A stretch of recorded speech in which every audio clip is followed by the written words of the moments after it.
choices to make. There's a lot going on in our public school system, and they're trying their best to provide not only the best education, but to actually protect their children from woke ideologies. We're going to be conversating about that at 15 past the hour. Tito Edwards joins us from bigpulpit.com. At the top of the next hour, we're going to be talking about violence in Nigeria and other stories. And I don't know if you caught this, but just your friendly reminder, over the weekend, every single Democrat who was in the Senate voted against an amendment that would have affirmed that only women could have babies. So write that down. Hey, consumer prices rose 8.5% in July, according to a report came out yesterday. Wait, hold on. Did Biden say 0%? My bad. I guess nothing is wrong. Just it's all good now. Hey, an elite women's educational institution in Nashville, founded nearly 160 years ago, is going to decide to accept biological males because they want a deeper and expanded concept of gender. So there's that. And IRS commissioner says absolutely not going to increase any audit scrutiny on small businesses or middle-income Americans. No way, no how. And yes, they're giving us $45 billion to increase, enforcement, but nothing to see here. Move along. Good morning to you, Rudy Carlos. Good morning, Joe. Hey, good news, bad news. Okay, I'm going to give you some good news. Okay. But you tell me yours first. You sure? Yeah. Good news or bad news? Good news. The good news is I figured it out, how to get around the bad news. The bad news is because of the lightning strikes yesterday or whatever, we lost power, which crushed our coffee maker. No. So it was nearly an emergency declaration situation this morning coming in to find out that I had no means of coffee. But, we have, as a United States Marine, you have to adapt, overcome, and improvise. So we're doing the cowboy coffee thing this morning. Wow. Coffee grains and getting her done. Well, what's your good news? Offer that up, Joe. I'm trying. That sounds horrible. Well, I have a very interesting story here. It's really? A little piece of history. So that'll be in the second news segment. Praise be. History, you say? Uh-huh. My favorite subject. I think you're going to like it. Speaking of historicals, Adrian Fonseca's here on the ones and twos. Good morning to you, Adrian. Good morning. It's good to be here. Is it? It is. Praise be to God. You sound different. Yeah. Are you okay? You feeling all right over there? Yeah, I have a cold. Don't cough on me, okay? I coughed into your cowboy coffee earlier. It won't phase it. Trust me, it's so strong. I was looking at your cowboy coffee and I was like, wow, that looks like Folgers. You are not going to phase my coffee. By the way, I got to see a drawing your sister drew yesterday. I was visiting a friend, a good friend, Larry Massey, and the Scanlon Foundation, and your sister's drawing is hanging there of Mother Teresa. And I didn't take a picture, unfortunately, but it was incredible. It was just wow. Amazing. She's very talented. I saw it when it was a work in progress. It was pretty cool. Yeah. I mean, we're going to have to get a picture of that and post it to our Telegram group. Yeah, it's pretty awesome. And I like how you said that she drew a drawing. Like, that's pretty amazing. Rather than paint a drawing. Yeah, exactly. Or take a picture of a drawing. It's technical. It's artistic technicalities. Right. Just go with it. Don't fact check. Yeah. All right. Praise be to God. We have a lot to cover. Let's pray. Let's get started. In the name of the Father, the Son, and the Holy Ghost. Amen. Remember, O most gracious Virgin Mary, that never was it known that anyone who fled to thy protection, implored thy help, or sought thine intercession was left unaided. Inspired by this confidence, I fly unto thee, O Virgin of Virgins, my mother. To thee do I come, before thee I stand sinful and sorrowful.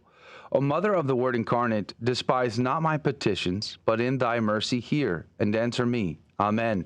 In the name of the Father, Son, and the Holy Ghost. And now your headlines with Rudy Carlos. Good morning. Thanks for tuning into Catholic Drive Time. Today is Thursday, August 11th, and here are your headlines this morning. LifeSat reports gunman targets Catholic Church in Denver with 2 drive-by shootings.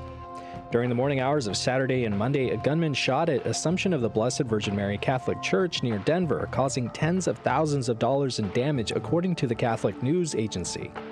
Gunshots broke a window and damaged doors and door frames. A bullet hit and broke the outer window above a set of double doors, shattering the glass. The estimated damage amounted to $75,000 as bullets hit the church's newly installed custom-fit doors. Reuters reports Walgreens prescriptions added to San Francisco's opioid epidemic. Walgreens Boots Alliance contributed to the opioid epidemic in San Francisco through its sale of prescription drugs in the city, a federal judge concluded on Wednesday. U.S. District Judge Charles Breyer in San Francisco said that Walgreens failed to properly investigate suspicious opioid orders for nearly 15 years. The amount the pharmacy chain must pay will be determined in a later trial. The opioid epidemic has caused more than 500,000 overdose deaths over 2 decades, according to the U.S. Centers for Disease Control and Prevention. And The Hill reports inflation eases in July, but remains near 40-year highs. Annual consumer inflation dipped to 8.5% in July after hitting a 40-year high of 9.1% in June, as falling gas prices finally gave consumers a break at the pump. It's not clear whether the latest dip means the U.S. economy has finally broken back from inflation, or if the lull is only temporary. Inflation has been rising rapidly since the middle of 2020, but has seen a couple of quick dips during that period, notably from July to August in 2021, and from March to April of this year. And the Epoch Times reports suspect arrested in killings of 2 men in New Mexico. All are part of local Muslim community. Officers from Albuquerque Police Department in New Mexico and the FBI have arrested Mohammed Syed in connection with the murders of 2 other Muslim men in the city. Syed is thought to have known the victims to some extent, and the shootings may have been the result of interpersonal conflict, the department stated. Before Syed was arrested and the identity of the alleged killer was unknown, the deaths of the 4 Muslim men resulted in left-wing media and politicians characterizing the murders as racial violence. Michelle Melendez, Albuquerque's Director of Equity and Inclusion, said at a press conference that the murders appear to be targeting people because of their race and religion. And those were your headline news this morning. God love you. The saint of the day, I know, it seems almost impossible, but I chose a Franciscan, Saint Clare of Assisi, born on July 16th, 1194. The beginning of her religious life was indeed movie material. Having refused to marry at the age of 15, Clare moved by the dynamic preaching of a Franciscan, namely Saint Francis himself. I mean, that's a pretty good person to be listening to preaching from. He became her lifelong friend and spiritual guide. At the age of 18, Clare escaped from her father's home one night, was met on the road by friars carrying torches, and in the poor little chapel called Portincula, received a rough woolen habit, exchanged her jeweled belt for a common rope with knots in it, and sacrificed her long tresses to Francis's scissors. He placed her in a Benedictine convent, which her father and uncles immediately stormed in rage. Clare clung to the altar of the church, threw aside her veil to show her cropped hair, and remained adamant. 16 days later, her sister Agnes joined her. Others came. They lived a simple life of great poverty, austerity, and complete seclusion from the world. According to a rule which Francis gave them as a second order, at the age of 21, Francis obliged Clare under obedience to accept the office of abbess, one she exercised until her death. The poor ladies went barefoot, slept on the floor, ate no meat, and observed almost complete silence. Later, Clare, like Francis, persuaded her sisters to moderate this rigor. Our bodies are not made of brass, she said. The greatest emphasis, of course, was on gospel poverty. They possessed no property even in common, subsisting on daily contributions. Even the Pope tried to persuade Clare to mitigate this practice. She showed her characteristic firmness in saying, I need to be absolved from my sins, but I do not wish to be absolved from the obligation to following Jesus Christ. Contemporary accounts glow with admiration of Clare's life in the convent of San Damiano in Assisi. She served the sick and washed the feet of the begging nuns. She came from prayer, and it was said, with her face so shining, it dazzled those about her. She suffered serious illness for the last 27 years of her life. Her influence was such that popes, cardinals, and bishops often came to consult her. Clare herself never left the walls of San Damiano. Francis always remained her great friend and inspiration. Clare was always obedient to his will and to the great ideals of the gospel life which he was making real. A well-known story concerns her prayer and trust. Clare had the Blessed Sacrament placed on the walls of the convent when it was faced by invading Saracens. Does it please you, O God, to deliver into the hands of these beasts the defenseless children I have nourished with your love? I beseech you, dear Lord, protect these whom I am now unable to protect." To her sister she said, "Do not be afraid. Trust in Jesus." The Saracens fled. She died August 11, 1253. St. Clare of Assisi, pray for us. Praise be to God in all things. The gospel today comes to us from Matthew chapter 19, verses 27 through 29. Then Peter said in reply, "Behold, we have left everything and followed you. What then shall we have?" And Jesus said to them, "Truly, I say to you, in the new world, when the Son of Man shall sit on his glorious throne, you who have followed me will also sit on 12 thrones, judging the 12 tribes of Israel. And every one who has left houses or brothers or sisters or father or mother or children or lands for my name's sake will receive 100-fold and inherit eternal life." The Gospel of the Lord. Praise to you, Lord Jesus Christ. St. Gregory said, quote, "He leaves a great deal who reserves nothing for himself. It is a great matter to quit all, though the things we have may be very inconsiderable. Do we not observe with how great affection we love what we already have, and how earnestly we search after what we have not? It is on this account that St. Peter and his brother St. Andrew left much, because they denied themselves even the desire and inclination of possessing anything." Close quote, St. Gregory. Pray for us. Father Haydock, in his commentary, said, quote, "Jesus Christ here calls the general resurrection the regeneration, because there will be then, by a renovation of the human body and of the whole world, the promise which is here made to the apostles sitting on thrones and the general judgment and passing sentence on the 12 tribes of Israel must not be understood as limited to the apostles or to the Jews." Yet Haydock goes on to say, "It is the opinion of many of the fathers, St. Jerome, St. Austin, St. Gregory, and others, that the apostolical men, such men as renouncing the goods of this life, adhere to Christ in mind and affection, and by every possible means promote his reign and the propagation of his gospel, will be so far honored as to sit in judgment with him at the general resurrection." Close quote, Haydock. Yet Chrysostom points out that why these men will sit on 12 tribes to judge the 12 tribes of Israel? Because those Israelites, those Jews who rejected Jesus, will have no excuse in the end. They will be judged by their fellow Jews who understood the coming and the visitation of the Messiah and accepted him. Let us pray, fast, do penance, and be converted while we still have yet time. We'll be right back.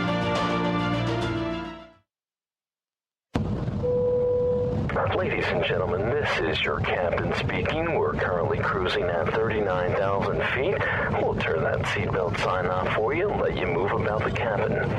Looks like we're about 2 hours and 10 minutes from landing. Plenty of time for you to pray for religious vocations. Wouldn't it be great if everyone prayed daily for vocations to the religious life? Why not start today? A friendly suggestion from Guadalupe Radio Network. Protestants often think that the difference in the Greek words for Peter's name, Petros, and the rock, Petra, in Matthew 16:18, is evidence against Peter being the first pope. But does this objection deal the death blow that Protestants think it does? Nope, and here's why. First, even in the Greek of the New Testament, called Koine Greek, scholars recognize that there's no difference in meaning. In the IVP Bible Background Commentary, Craig Keener affirms that these two terms were cognate terms that were used interchangeably by this period. This view is supported by the fact that John tells us in John 1:42 that the Aramaic equivalent of Petros is Cephas, which means rock. So why the difference? Gender. Petros is masculine and Petra is feminine. It makes perfect sense that a feminine noun would not be used for a masculine name. I'm Carlo Broussard with the ready reason for Catholic Answers, Catholic.com.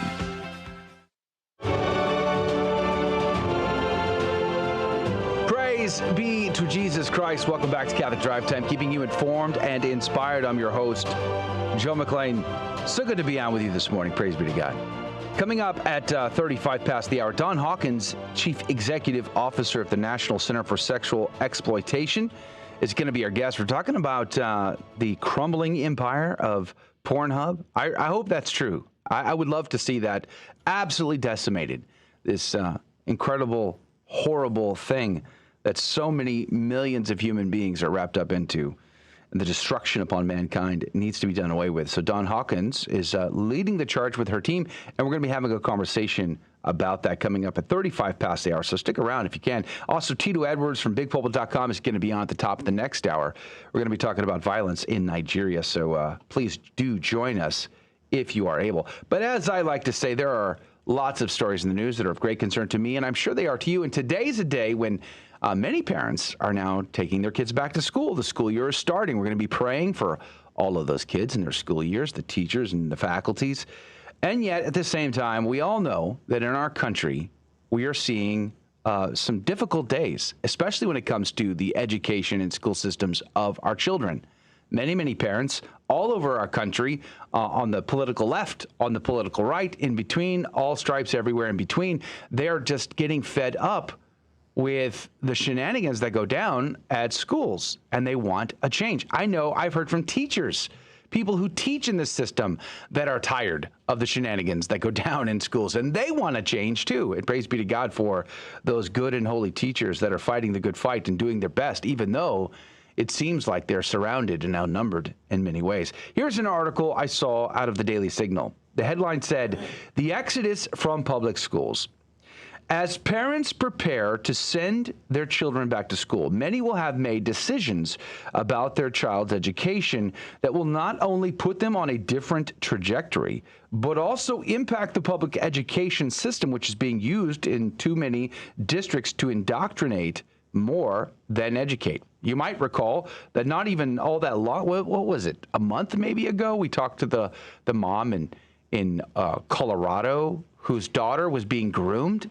Yeah, that's right. I'm forgetting her name. Oh, it's Erin Lee. Erin Lee from Colorado, whose daughter was, trying to make friends. She was having a tough time finding friends at school, so she went to her after-school program. The art club. An art club, which turned out to be an indoctrination club for the LMNOP agenda. Yeah, the GSA of America. It's a grooming thing. And it's horrible. Yeah. And then she tried to complain. She tried to do something about it. She went up the chain of command, teachers and principals and superintendents, and they all told her to pack sand. That's what we're living through right now. The article goes on to say, and this is by Cal Thomas at the Daily Signal, stories about drag queens in kindergarten forcing students to use preferred pronouns, biological boys who say they're a transgender using locker rooms and showers once reserved for girls, along with the pandemic, which convinced growing numbers of parents that homeschooling worked better. All of these are promoting an exodus of parents and now teachers from public schools. The New York Times recently chronicled the trend. Quote, in New York City, the nation's largest school district has lost some 50,000 students over the past 2 years. In Michigan, enrollment remains more than 50,000 below pre-pandemic levels, from big cities to the rural Upper Peninsula. In the suburbs of Orange County, California, that's your backyard there, Rudy Carlos, where families have moved for generations to be part of the public school system, enrollment slid from the second consecutive year statewide. More than 250,000 public school students have dropped from California's rolls since 2019. 250,000. Yeah. That's a significant number. Wow. I mean, I guess that's a good thing, and it's like a little silver lining because the schools were super crowded to begin with. But you're population control. You're that kind of guy. Got it. No, sure. Not that. I'm teasing you. The article goes on to say not only kids are abandoning public schools, many teachers have also checked out. The Washington Post reports, quote, the teacher shortage in America has hit crisis levels. And school officials everywhere are scrambling to ensure that as students return to classrooms, someone will be there to educate them, close quote. Speaking about the shortage of teachers, Dan Dominic, executive director of the American Association of School Administrators, told the Post, quote, "I have never seen it this bad," close quote. The question is, what kind of classroom will public school kids return to? Will it be like classrooms in Portland, Oregon, where children as young as 5 will be taught transgender ideology, sexual orientation, and reports the Washington Times, quote, "the role of white colonizers in marginalizing LGBTQ people," close quote? I mean, yeah, parents are concerned. These things are happening. We don't want them to. We wish they didn't. We wish we could just drop kids off at the great, awesome reputation school that's just down the street from our neighborhood and set it and forget it, like wrong coat style, and not worry about, because we know our kids are in good hands, but that ship has sailed. And we can't do that anymore as parents. We have to protect, guard, guide, and keep our kids from the harms and the manipulations and the rest in this world that would harm them psychologically, emotionally, mentally. 5-year-olds being taught that. Could you imagine 5-year-olds? My youngest is six years old. I got 3 grandkids, but my youngest is 6. And I can't imagine having to introduce him to such concepts at this age of his life when all he really wants to do is play with Legos and sword fight his sister. You know what I mean? It's like, it's bizarre. Why do we refuse as a people, as a society, to allow our kids to just be kids? Why must they have to deal with things that are way beyond them mentally and emotionally, let alone the moral and the ethical issues involved? The article goes on to say Darla Ramfo, a president of Children's Scholarship Fund, which offers scholarships to students in poorly performing inner city schools, responds to this sweeping wokeism in an email. Quote, "When more than half of students can't even read proficiently, and the pandemic only exacerbated this learning loss, especially for our most vulnerable students, why do schools insist on diverting time and resources into non-academic controversial subjects that are confusing at best and don't align with many family values? Parents are tired of it, and rightly so. And my advice is, if your school doesn't respond to your concerns, find another school that will. There are no do-overs when it comes to your children's education." Close quote. Mrs. Darla Ramfo, president of the Children's Scholarship Fund. Yay and amen, sister. I agree. Because as parents, our job, our primary duty isn't to make sure that our kids are so well educated that they get a great job, that they have, a nice house to live in a wonderful suburban neighborhood, driving a nice, sweet car, wearing good clothes and having fancy friends. Like, that's not the goal in life. They have to get to heaven. And if they don't get to heaven, guess who gets to heaven? I have to make an account for that. Yeah, parents. Parents have to give an account for their part, their contribution, and why their kids didn't make it to heaven at the judgment. Are we ready for that? Are you? Am I? I don't know. But let's hedge our bet and make sure that we don't put them in situations where they're going to be mass manipulated in bad ways. And this is at the heart of this article. Article goes on to say, U.S. students continue to lag behind other countries in reading, math, and science. We appear to be number 1 in costs, though averaging $16,268 per student annually, well above the global average of $10,759. So let me get this straight. We pay more per student than anywhere else on the planet, and we aren't the best. We're not the brightest, the smartest, the sharpest. Our students are lagging behind, but we pay more for it? Huh. Sounds like the American system. Parents have a right to ask if the cost equals the benefit, since it's their tax dollars. Well, I don't, because I homeschool our kids, or my wife mostly does. But we homeschool our kids, and my tax dollars don't get to benefit my children's education. My tax dollars go to the local school system, and that goes to someone else. We get zero benefit out of our hard-earned money. So wish there was some reform there. That'd be great. With the proliferation of private schools, more readily available resources for homeschooling and school choice in growing numbers of states, more parents are withdrawing their children from public schools. Wouldn't it be nice, though, if the inner city parents, mostly single parents, I'm thinking about, single moms, who are struggling to make ends meet. My mom was a hairdresser, and there were many times the power was turned off and we had a can of soup in the cupboard, and that's all we had. Ramen noodles was pretty regular. That's just the way it goes for a lot of parents who are struggling to raise their kids. Do they get a school choice?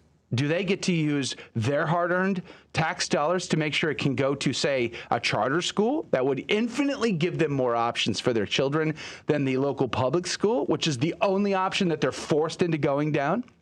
No, because Republicans or Democrats can't seem to find a way to make that happen for those parents. I mean, of course, parents in suburbia, they want options too, but they generally had better options to begin with. But I'd like them to have options as well. But again, we can't seem to find a way to make all this work. The public school system, increasingly dominated by left-wing political and social ideology, has long been in need of reform or burial. The trend seems to be headed in the burial direction, like previous aging monopolies. President Joe Biden has declared a public health emergency because of monkeypox. There is a vaccine to protect against the monkeypox. Yeah, it's called chastity. It's called not having sexual relations outside of a monogamous marriage between a man and a woman in the sacrament of matrimony. Works every single time. Just saying. The only protection from public schools' intellectual or moral infection of children is to remove them. And that is the article out of Cal Thomas. Now, I wish we could say, well, that's just public schools. I mean, those bad old evil public schools, you know. But no, in fact, it's private schools, too. It's not like they're exempt from this. I mentioned this article at the top of the hour. Elite all-girls school in Nashville may soon accept biological males. Any student who identifies as a girl may apply. This is a 160-year-old school, and I'm sure it's not cheap to send your kid to this school. I mean, a lot of these private schools, their tuition is as expensive as university, which is already insanely expensive. And you're going to pay for this? You're going to pay to send your kid to a school that's going to all of a sudden let boys in your daughter's bathroom, like, or their gym shower or something? Did you see that? Did you report on the story of the elderly woman, the 80-year-old woman at a YMCA? Mm-hmm. Yeah, this woman, she's been going there all her life. She goes there to swim, exercise, and all that sort of thing. And one day she sees a biological male pretending to be a woman in the women's locker room. And she appears she sees that this man is appearing to watch little girls undress. And she gets upset with the guy and says, get out of here, get out of here. It turns out she gets banned from the YMCA. Yeah, that's the state of the affair we're living in. And schools are buying into this, and I don't know why. Parents have tough choices. I would say I don't envy you, but the reality is my wife and I have been there. We had to make difficult choice. My wife made more money than I did when she quit her job to come home and homeschool our kids. I had to work 3 jobs, hustle hard. I still do hustle hard. That's the way it goes because my kids having the best opportunity to not only be well educated, but be free of this nonsense, but to live in a state of grace and seek and strive for heaven is the most important goal for my wife and I. We'll be praying for you. Ave Maria School of Law is the Roman Catholic law school in the U.S., consistently ranked in the Princeton Review as one of the best and most conservative law schools, as well as pre-law's most devout law school. Ave Maria School of Law provides a traditional legal education while placing an emphasis on how the law intersects with the Catholic intellectual tradition and natural law philosophy. Ave Maria School of Law, unabashedly Catholic, consistently excellent. For more information, avemarialaw.edu. This is Dale Ahlquist with a Chesterton Minute.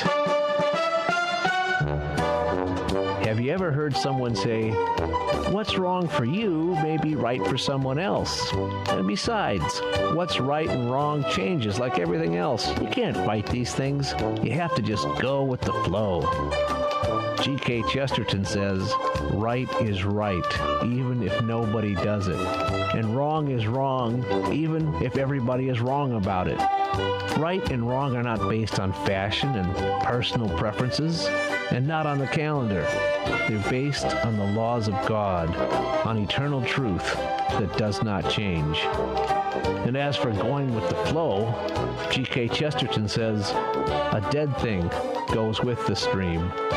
Only a living thing can go against it. Want more than a minute?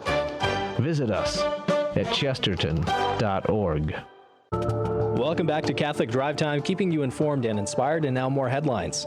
Just the News reports judge who reportedly approved Mar-a-Lago search warrant was linked to Epstein and donated to Obama.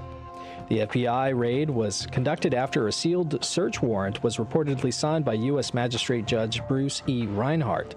Reinhart was an assistant U.S. attorney in the Southern District of Florida from 1996 to 2008 before leaving his position to become a trial lawyer in a private practice and represented employees of Jeffrey Epstein, according to the Miami Herald.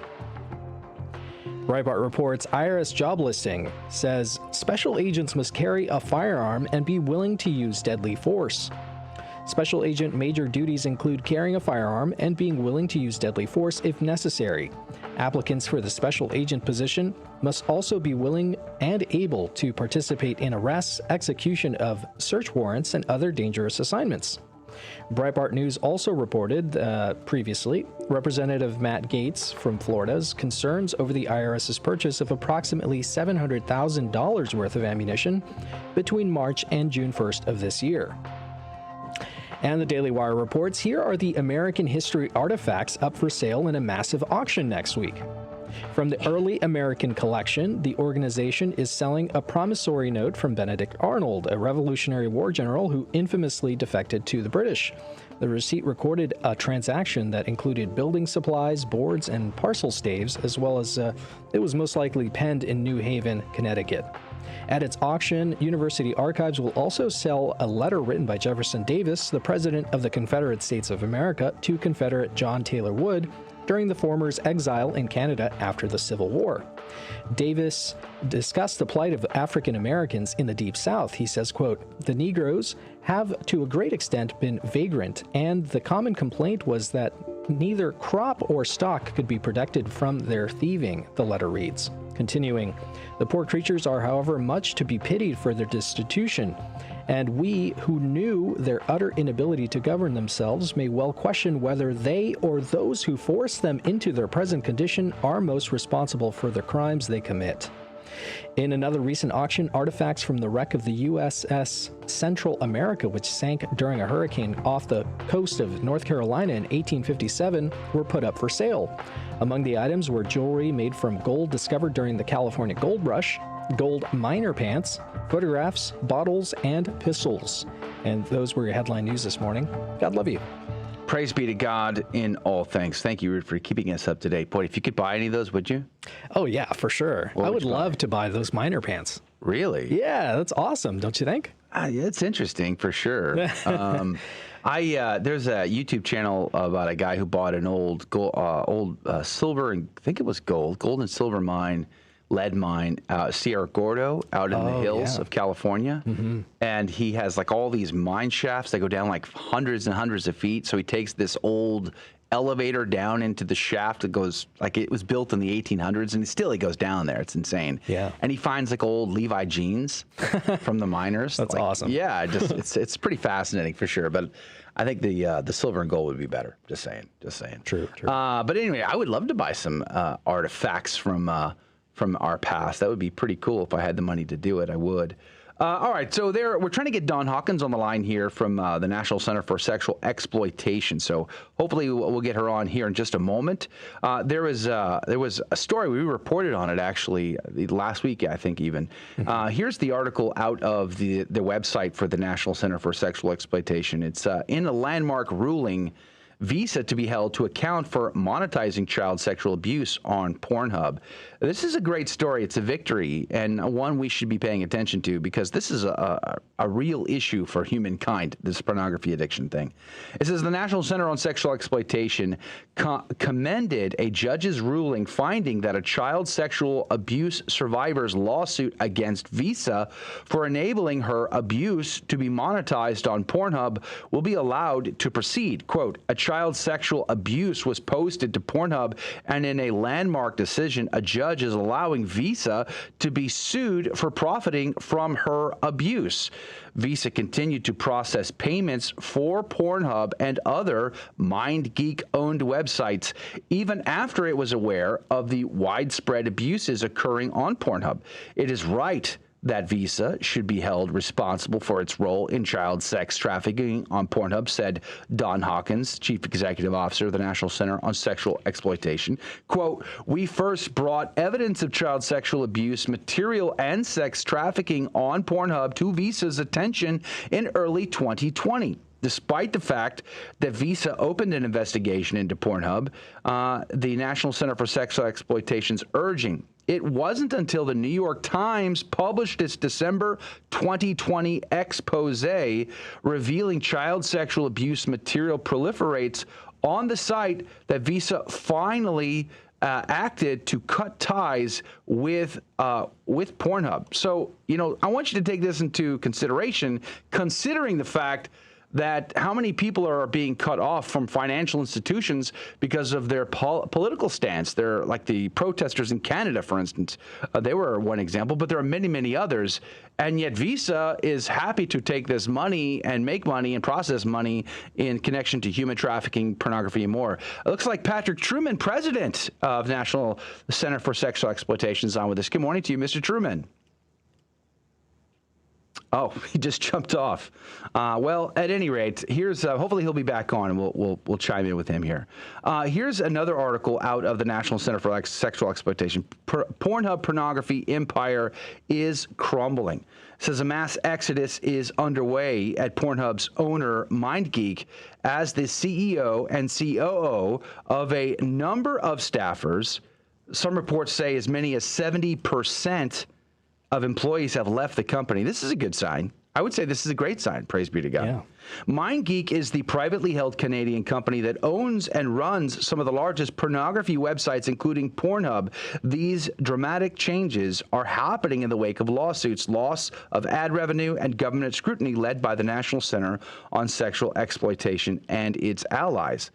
This website has a host of victories because this organization has for now years been working towards combating pornography in our society.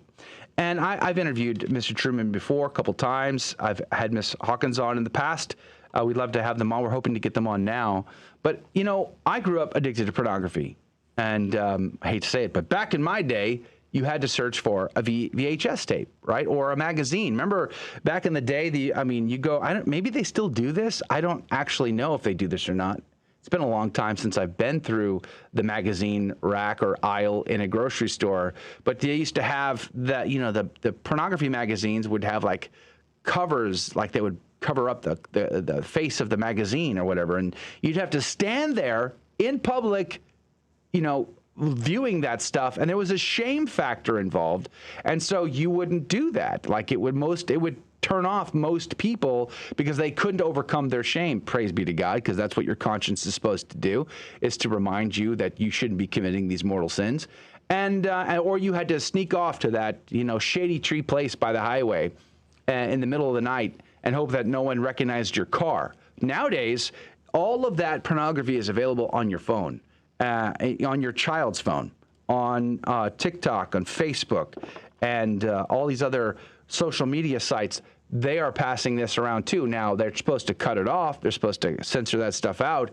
But the reality is they don't always get that, and it's a big problem. And I think Mr. Truman is joining us now. Good morning to you, Patrick Truman.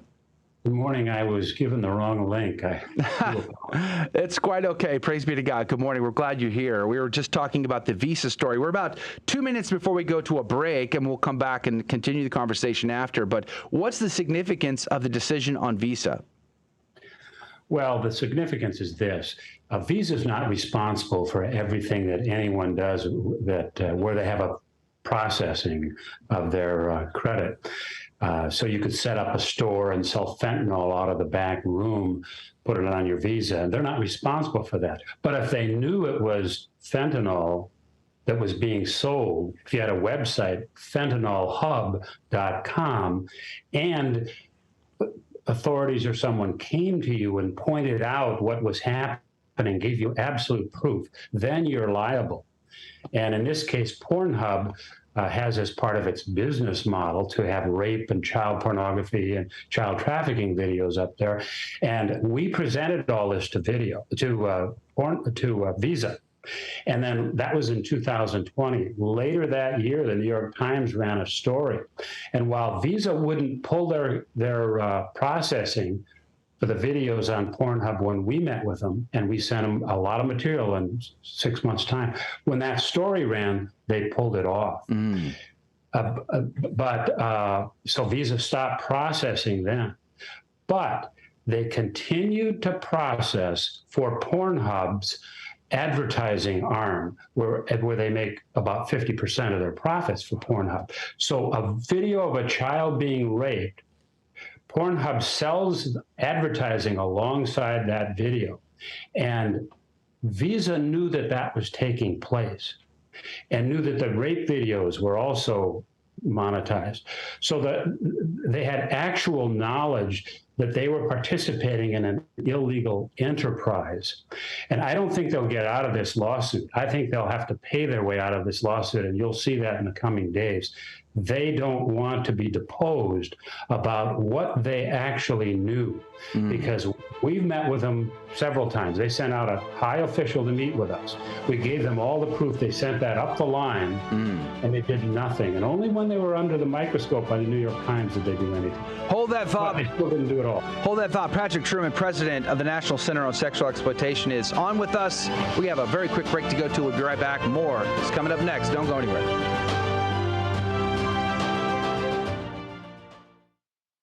Hello, this is Steve Gleason with your 1-minute tool for Catholic evangelism. Here's the question for your non-Catholic friend. I would imagine your pastor preaches from the text which says, "We preach Jesus Christ crucified." So then, where's the crucifix in your church? Well, here's your 3 best friendship tools for Catholic evangelism. Number 1, history. Under the dread of persecution and death, the crucifix was displayed at Mass, but with great caution due to the threats of the Roman emperors and the pagan haters of Christianity. Traveling up through time, Pope Pius V in 1570 made it mandatory to display a crucifix in every church. Secondly, the Bible. 1 Corinthians 1 says, "But we preach Christ crucified, a stumbling block." You see, there was never any embarrassment of his corpse. In fact, 2 men of great renown, Nicodemus and Joseph of Arimathea, boldly handled the dead body of Jesus. And thirdly, my comeback. You see, at times the early church held Mass in the catacombs to honor the shed blood of the brave martyrs. Sad to say, many contemporary churches don't even have a cross in their church, let alone a crucifix. Also, could a crucifix on your neck cause others to think you are Catholic? St. Peter, it must have been horrible when you heard that rooster crow. Each of us will be asked to review the movie of our life and give an account to God. We will sorrowfully relive the bad times and joyfully revisit the good. Thankfully, no matter what you've done, there is hope, since Jesus came not to condemn the world, but to save it. So if you've been away from church for a while, we invite you to come home and find the peace that only comes from God. Visit CatholicsComeHome.org. Praise be to Jesus Christ. Welcome back to Catholic Drive Time, keeping you informed and inspired. I'm your host, Joe McLean. So good to be on with you. Patrick Truman, president of the National Center on Sexual Exploitation, is our guest this morning, and it's good to have him back on the program. We're talking about Pornhub and Visa and this story. Let me ask you a question, Mr. Truman. If, in fact, let's just hypothetically say it's possible to make sure Visa, MasterCard no longer process a single penny at all related to anything with pornography, would the pornography industry just find some other processor? I mean, is there a whole host of processors lined up ready to take their business? Well, I'll take Bitcoin, but how many people have Bitcoin? So it would crumble a business. They couldn't do what they do now. And I would just add one other thing. All that they do is illegal under federal law. Our Justice Department refuses to prosecute any adult pornography because they're so busy prosecuting child pornography. But if they would only prosecute the adult pornography, these companies wouldn't, if they know that they're going to be prosecuted for the adult pornography, which is illegal, they would not put child pornography, much less child rape and et cetera. So without Visa, without Discover, without MasterCard, they would collapse, but they could collapse if the Justice Department was doing their job. Can I follow up on that? So when you say they're too busy prosecuting child pornography and they're not doing the adult pornography, is this a case of politics? Is this a case of resources? Like they just don't have enough prosecutors on staff to do this? Or is it a little bit of both?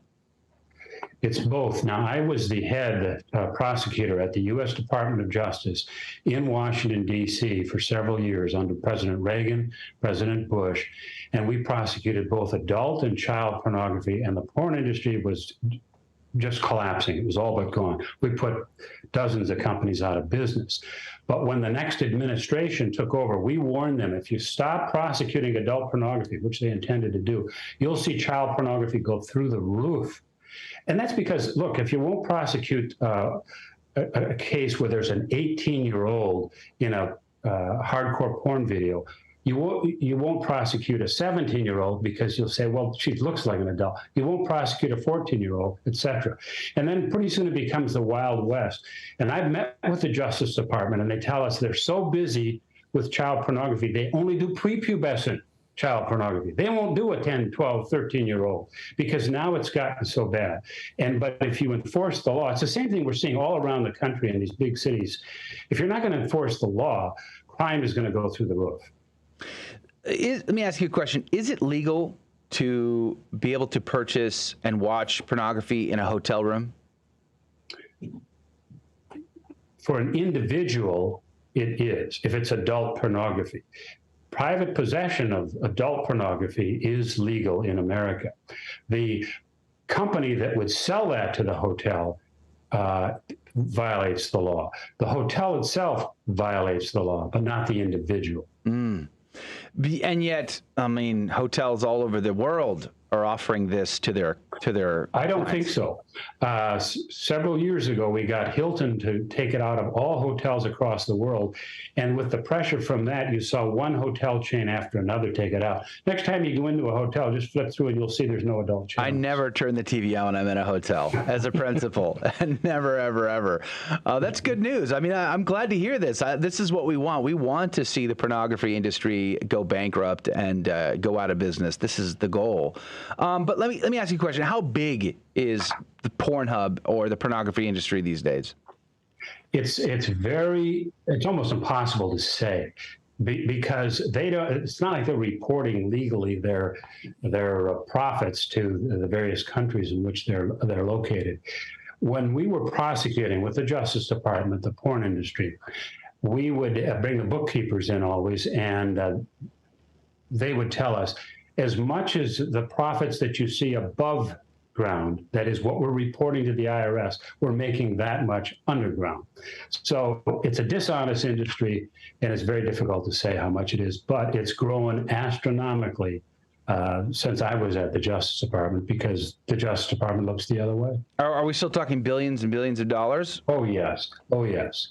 Far more than all the sports, NFL, Major League Baseball, all of it put together. I mean, it's just phenomenal how many individuals in this country are on these websites. And let me point out one other thing to you, that even though Visa now, because of this lawsuit, said that it is getting out of the business altogether of funding processing for Pornhub and their advertising arm, that's a PR stunt, because they still process payments for Pornhub's competitors, where there are rape videos and child pornography, et cetera. It's all a PR stunt, and they won't do anything until they're prosecuted. Now, this lawsuit may bring them to their knees. Praise be to God. I hope it does. Let's talk about some of the people involved in the content on Pornhub. I think there can be a myth or a misconception that, well, these are consenting adults. These are people who enjoy this, like this, want this. They're okay with this. They're just making money. I mean, what could go wrong here? What say you, Mr. Truman? Well, of course, the business model of all these major porn sites, Pornhub, and I won't name the rest, but the business model is to accept whatever is uploaded to the website and then charge to view that video. Now, it's a complicated system. You can get free porn on those sites, but if you want the so-called better porn, you sign up and pay for it. Okay. The business model is we'll take rape, we'll take child pornography, we'll categorize it. So if you only want 13-year-old children, if you only want 8-year-old children, there's a way to find that out. If you only want rape videos, you can get that, even though it's all illegal. So this material is it's always available on these sites because that's how they make money, and we have to do all we can to stop it. And I wish the Justice Department would do its job, but in light of the fact that they're not, we've filed numerous lawsuits against Pornhub and its competitors on behalf of real children who have been raped and their materials put up on those sites. And you'll see over the coming years, things are going to change, even if the Justice Department won't do their job, because these companies don't have enough money to pay for what they're going to get hit with in the lawsuits. Now, when you have a product, you have to have infrastructure around that product in order to kind of keep the good times rolling. So when it comes to pornography, I imagine human trafficking is the infrastructure that supplies the demand. So how much is human trafficking involved in companies like Pornhub? Yes, the traffickers know that that's an easy way to make extra money.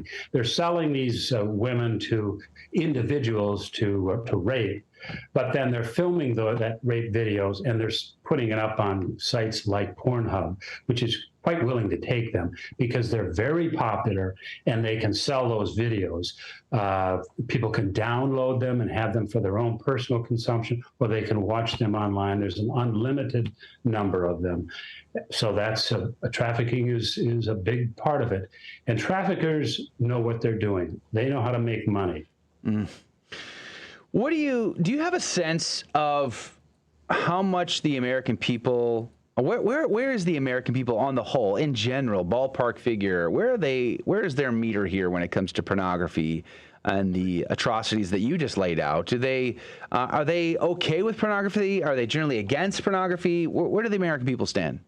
Well, Gallup does a poll every year on a whole variety of moral issues, and you'll see that opposition to pornography is still quite high.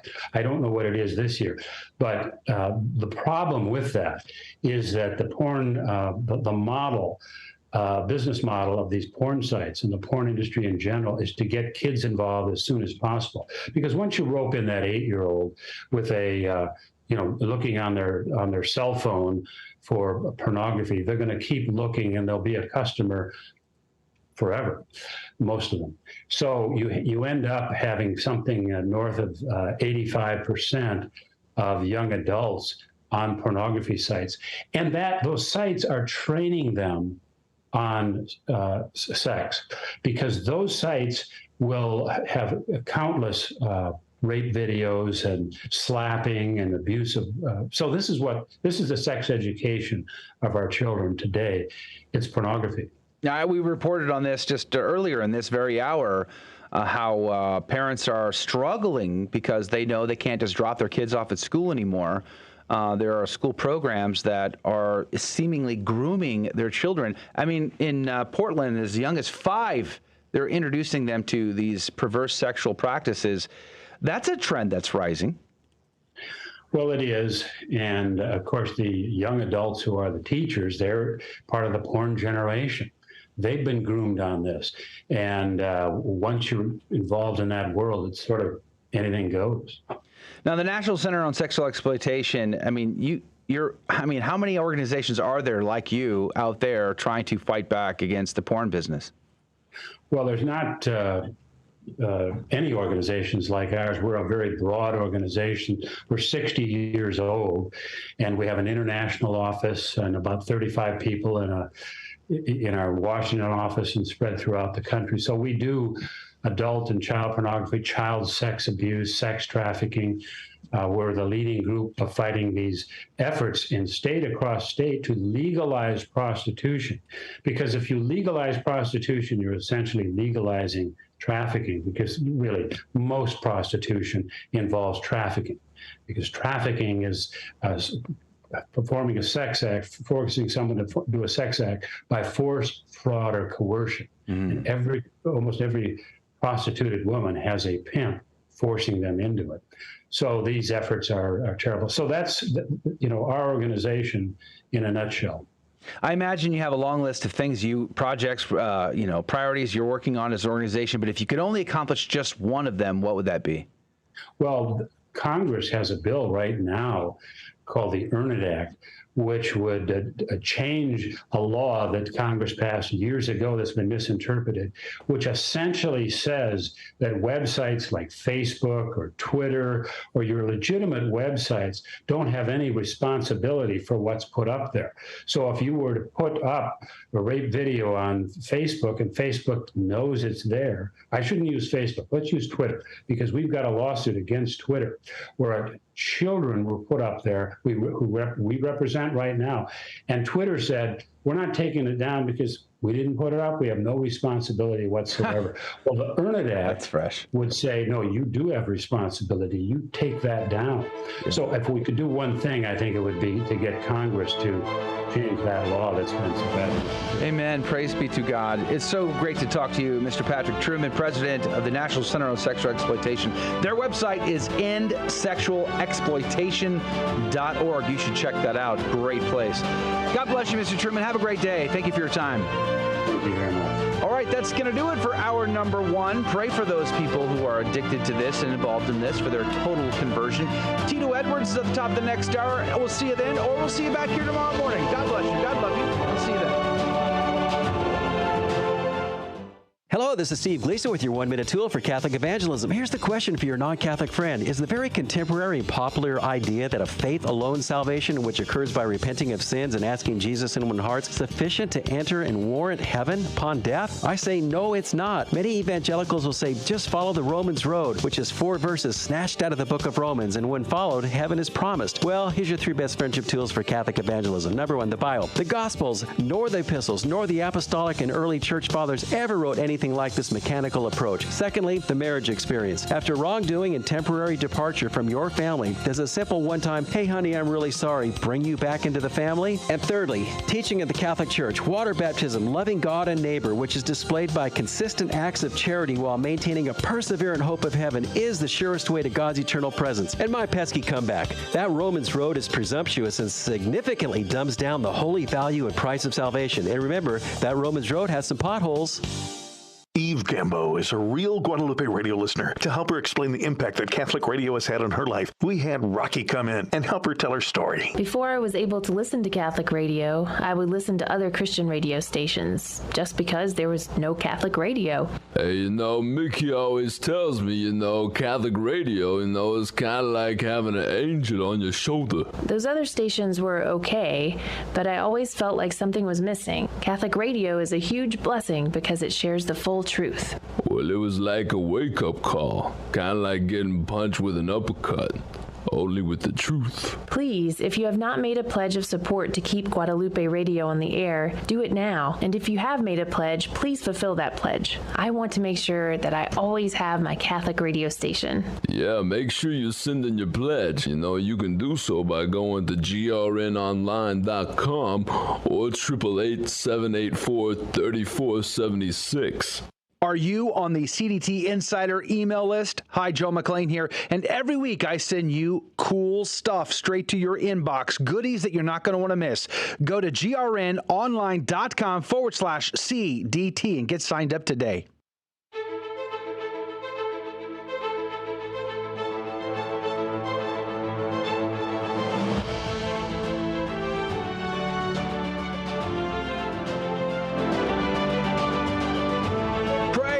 Be to Jesus Christ. Welcome back to Catholic Drive Time, keeping you informed and inspired. I'm your host, Joe McClain. So good to be on with you. Praise be to God.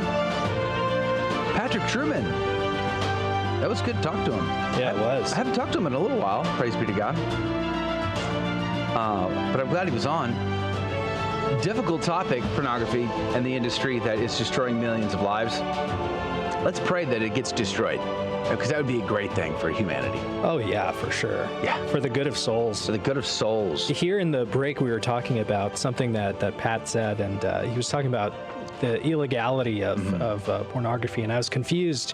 I asked Joe, and Joe just clarified to me, in case you're wondering, when he said it's illegal, he was talking about the distribution of pornography that's illegal as an organization, as you said, right, Joe? Yeah, you can possess. He said you can possess it as an individual, unfortunately, but you can't distribute it, and that's where the illegality comes from. But they, as he also said, they're just not prosecuting. So there's that. But if you missed that conversation, if you weren't chimed in, you would like more information, you can always check out the podcast of our show, which is available on our website, grnonline.com/CDT, or you can check it out on our iTunes account or on Google Play, Spotify. But I really recommend you download the Guadalupe Radio Network mobile app, and you catch that there because, one, you get the benefit of the CDT podcast, but two, you get the live audio stream from your local GRN radio station, the local scheduling, the local contact information for your general manager there. So wonderful thing to do is to download the Guadalupe Radio Network mobile app in your app store. And guess what? Oh yeah, I just remembered. Guess what? I found the coolest thing to give away on the email list tomorrow. What is it? CDT Insiders. Just clear the deck. I don't know what you're doing this weekend, but cancel it all. Will there make room, except for Holy Mass. Make room because I'm going to be sending you a very cool movie. Oh, okay. Tomorrow night. So make sure to have popcorn. Oh, yeah. Poof. Good stuff, man. It's a classic, and it involves a saint, and I don't want to give it away. You're going to have to, if you want to be on the email list, because I always send goodies to our CDT Insiders. If you want to get in on that action, you got to go to the website and sign up to the CDT Insider email list at grnonline.com/CDT. And it's a family-friendly film for the most part. I mean, there was a couple of, it's an older film. I like to send the old stuff. So I might fast forward one or two bits, but other than that, really good stuff. It's going to be fun. I'm going to let my kids watch it this weekend as well. And I'll send that to you tomorrow afternoon in the CDT Insider email of the week.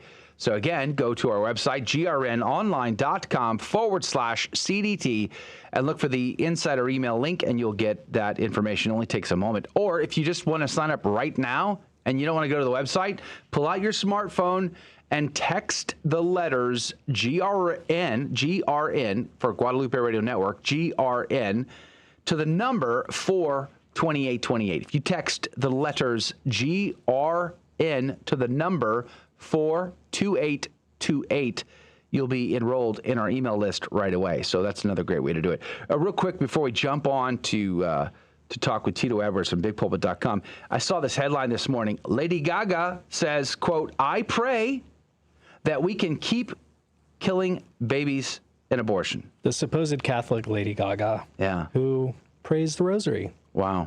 Sure. Yeah. Don't believe that. Eats rosaries. Wow. Yeah, maybe. That's rough, man. Didn't she do that video of her eating a rosary? I don't know. I don't watch Lady Gaga. That's a deep hole to go into. Because it involves a Satanist. It's so sad. Let's pray for the reversion of Lady Gaga before, while she still has time, right? As you breathe, as you have life in you, you have time. There's always time. God's mercy is amazing if we just turn to it. And we have to turn to it. Let's pray for Lady Gaga. Let's pray that she has a conversion experience that frees her from whatever bondage she is suffering, because to pray for the death, the Moloch worship is just a horrible thing. So at any rate, so much to pray for. We are definitely praying on a brighter side. We're definitely praying for all those kids going to school today. We covered a lot about that in the last hour, but we're praying for parents and kids in their school year. Hopefully everything will go really well. Joining us right now via Zoom chat is Tito Edwards from BigPulpit.com. Good morning to you, Tito. Good morning, Joe, Rodolfo, and Adrian. Praise be to God. Hopefully, are you all vacationed out now? Are you rested and ready to go? I am well rested. I even got a semi-tan. I'm ready to go. Praise be to God. Where did you go on your vacation? Just curious. We went all over New Mexico, Arizona, and southern Nevada. Wow. I have to say, the cathedral in Santa Fe is beautiful, and if you are in Santa Fe, New Mexico, you need to visit the Chapel of Loreto, where they have St. Joseph's Staircase. Yeah, I'm supposed to drive by there soon, so I'm looking forward to stopping by and seeing that. Now, did you do any mountain climbing or hang gliding or bungee jumping, anything into the Grand Canyon, like, monsoon surfing. Yeah, anything? Like, what'd you do? What was your favorite activity? Walking. Walking? Sorry, like off the edge? Extreme like walking? Walked off the edge? Or walked past the Grand Canyon.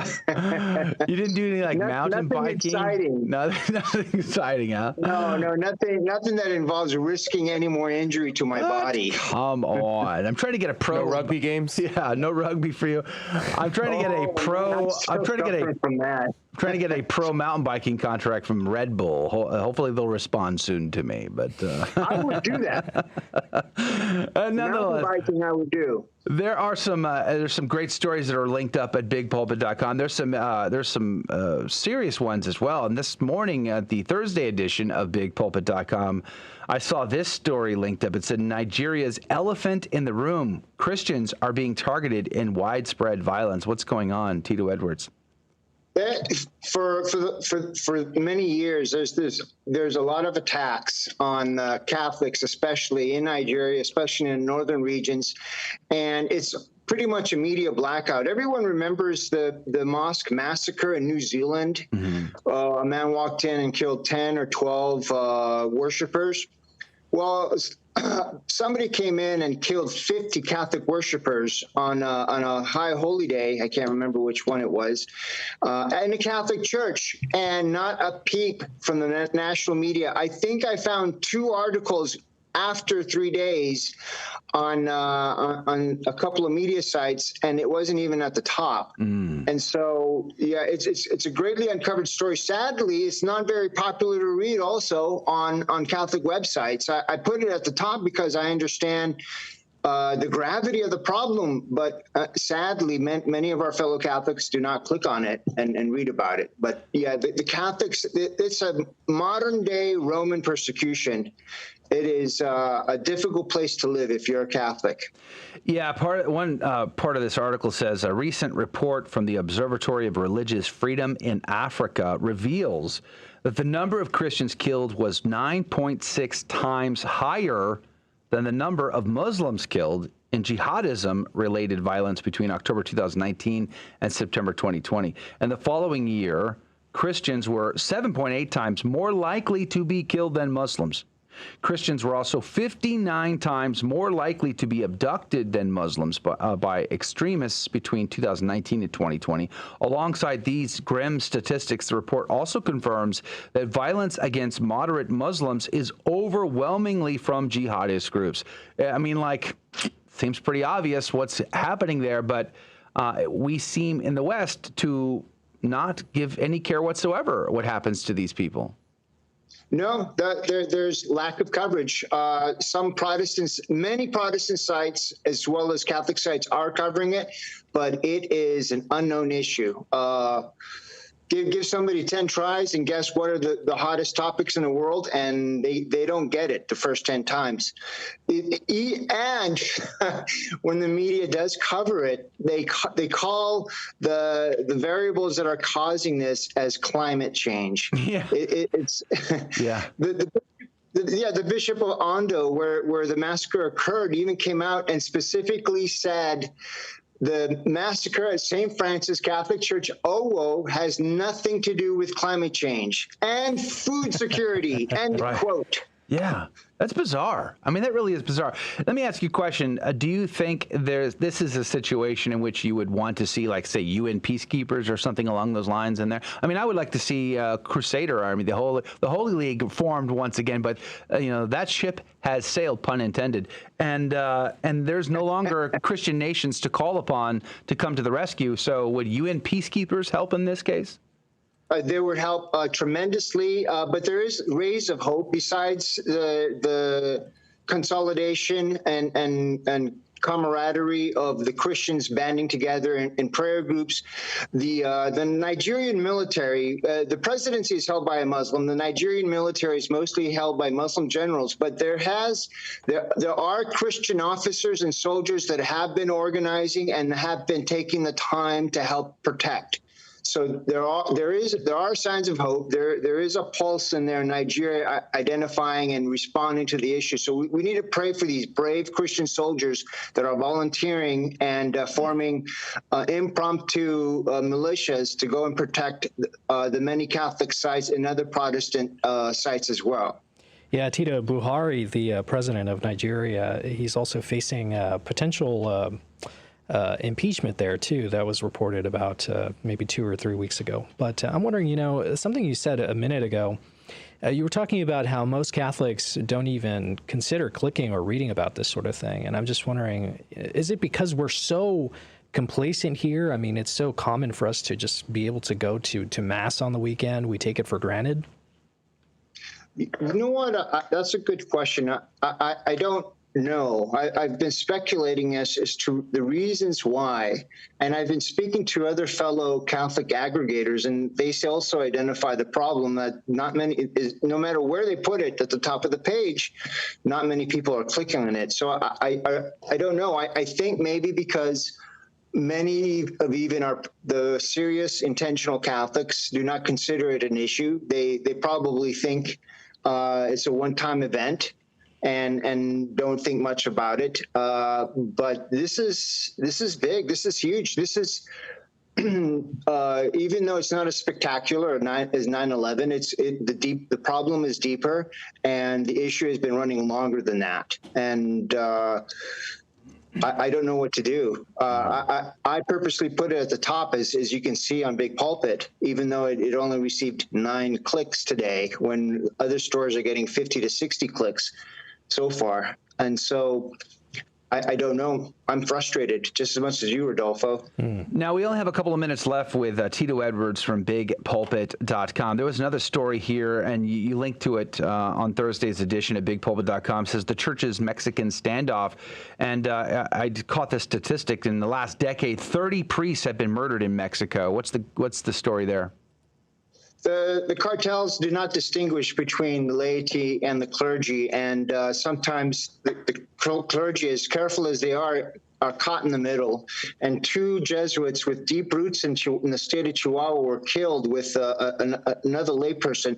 And so there's been a war of words between the Mexican Bishops' Conference and AMLO. AMLO is a left-wing radical, and I have to admit he's mild compared to Hugo Chavez or anyone else. It might almost be an insult to compare him to Hugo Chavez. But being somewhat familiar with Mexican history, there is great animosity between the government and the Catholic Church. So the response by President AMLO of Mexico is disturbing, because he's not taking it seriously, and he could start stirring the pot by making anti-Catholicism a big issue again.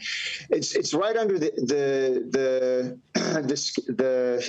surface in Mexican culture. If everyone remembers that good movie 2 or 3 years ago, the Cristero Wars, the issue is still hot and heavy in Mexico. And so if AMLO's not careful, he might be stirring the pot and creating more persecution for the church in Mexico. Yeah, this is a theme that reoccurs here on the program about the faithful and their plight to just live and be in Mexico. It seems like they're attacked on all sides. You have corruption in the government, you've got corruption in society, cartels, drugs, prostitution, trafficking, and then of course you just got regular old secularism and agnosticism. So much to pray for in this regard. Let's pray for the Reconquista of Mexico, for Our Lady of Guadalupe, and the conversion of all of the Americas. Tito Edwards, BigPulpit.com. Thank you for your time today. Looking forward to seeing you next week. God bless you. Thank you, Joe, Rodolfo, and Adrian. All right. Praise be to God. It is time for a good time. It is time to have a laugh, have some fun, learn some things, and maybe win some prizes. Call right now, 877-757-9424. Game show's up next. 877-757-9424. Call now. I had a theology professor who told me that Adam and Eve were just myths and that the rest of Genesis was all just legend. Is that what the church teaches? Absolutely not. The church has always taught that Adam and Eve were real people and were the first human beings from whom all other human beings are descended. In 1950, Pope Pius XII in the encyclical Humani Generis states, "The faithful cannot embrace the opinion that after Adam there existed on this earth true men who did not take their origin through natural generation from Adam, or that Adam represents a certain number of first parents." In other words, the church teaches that all humanity descended from Adam and Eve. They were real people. Paragraph 38. This encyclical, in fact, clearly points out the first 11 chapters of Genesis do nevertheless pertain to history in a true sense. Again, Adam and Eve are not myths, and the rest of Genesis is not legend. Genesis is history in a true sense. Paragraph 39. Therefore, whatever of the popular narrations have been inserted into the sacred scriptures must in no way be considered on a par with myths or other such things. Can it be stated any clearer than that? The Catechism says, paragraph 375, the church teaches that our first parents, Adam and Eve, no mention of a myth here. Paragraph 404, by yielding to the tempter, Adam and Eve committed a personal sin. Someone please tell me how do myths commit personal sins? Adam and Eve's are not myths. Genesis does not contain myth or legend. That is church teaching. Challenge anyone who teaches differently to produce their sources from a magisterial document. They can't do it. They can, however, produce countless books and articles by theologians. Not good enough. A beacon of truth in a troubled world. This is the Guadalupe Radio Network, radio for your soul.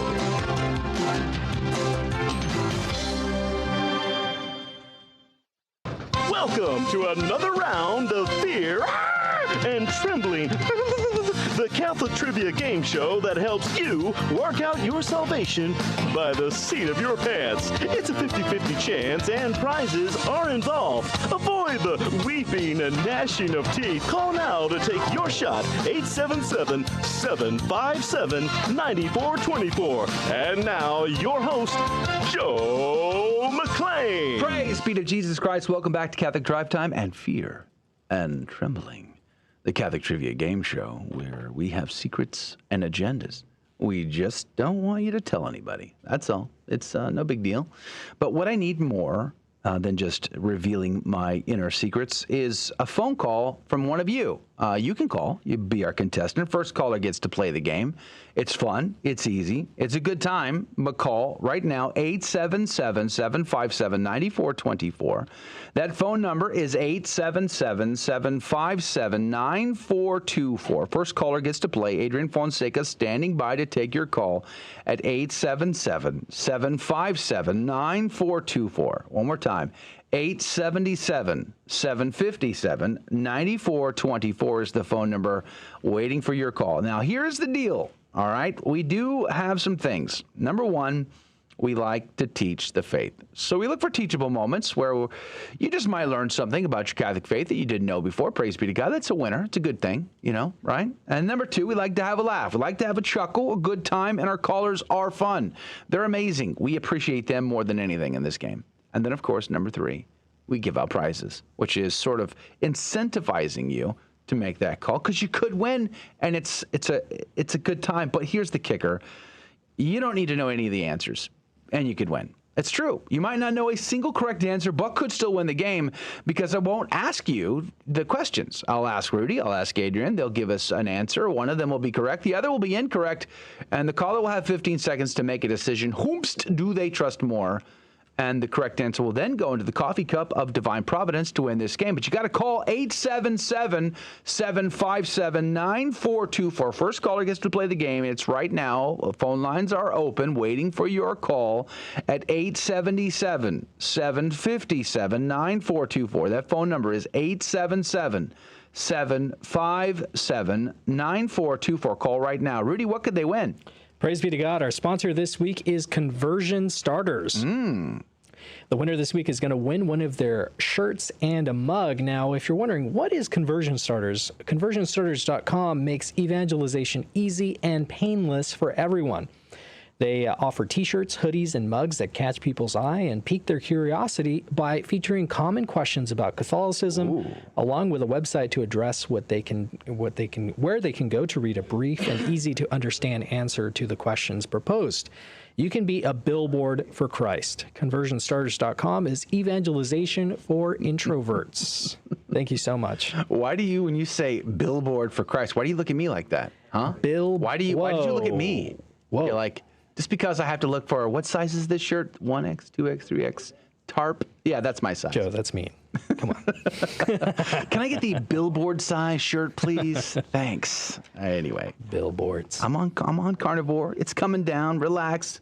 All right, praise be to God. We did get a bunch of calls, and thank you to everyone who tries to be on our game show. We really, really appreciate that.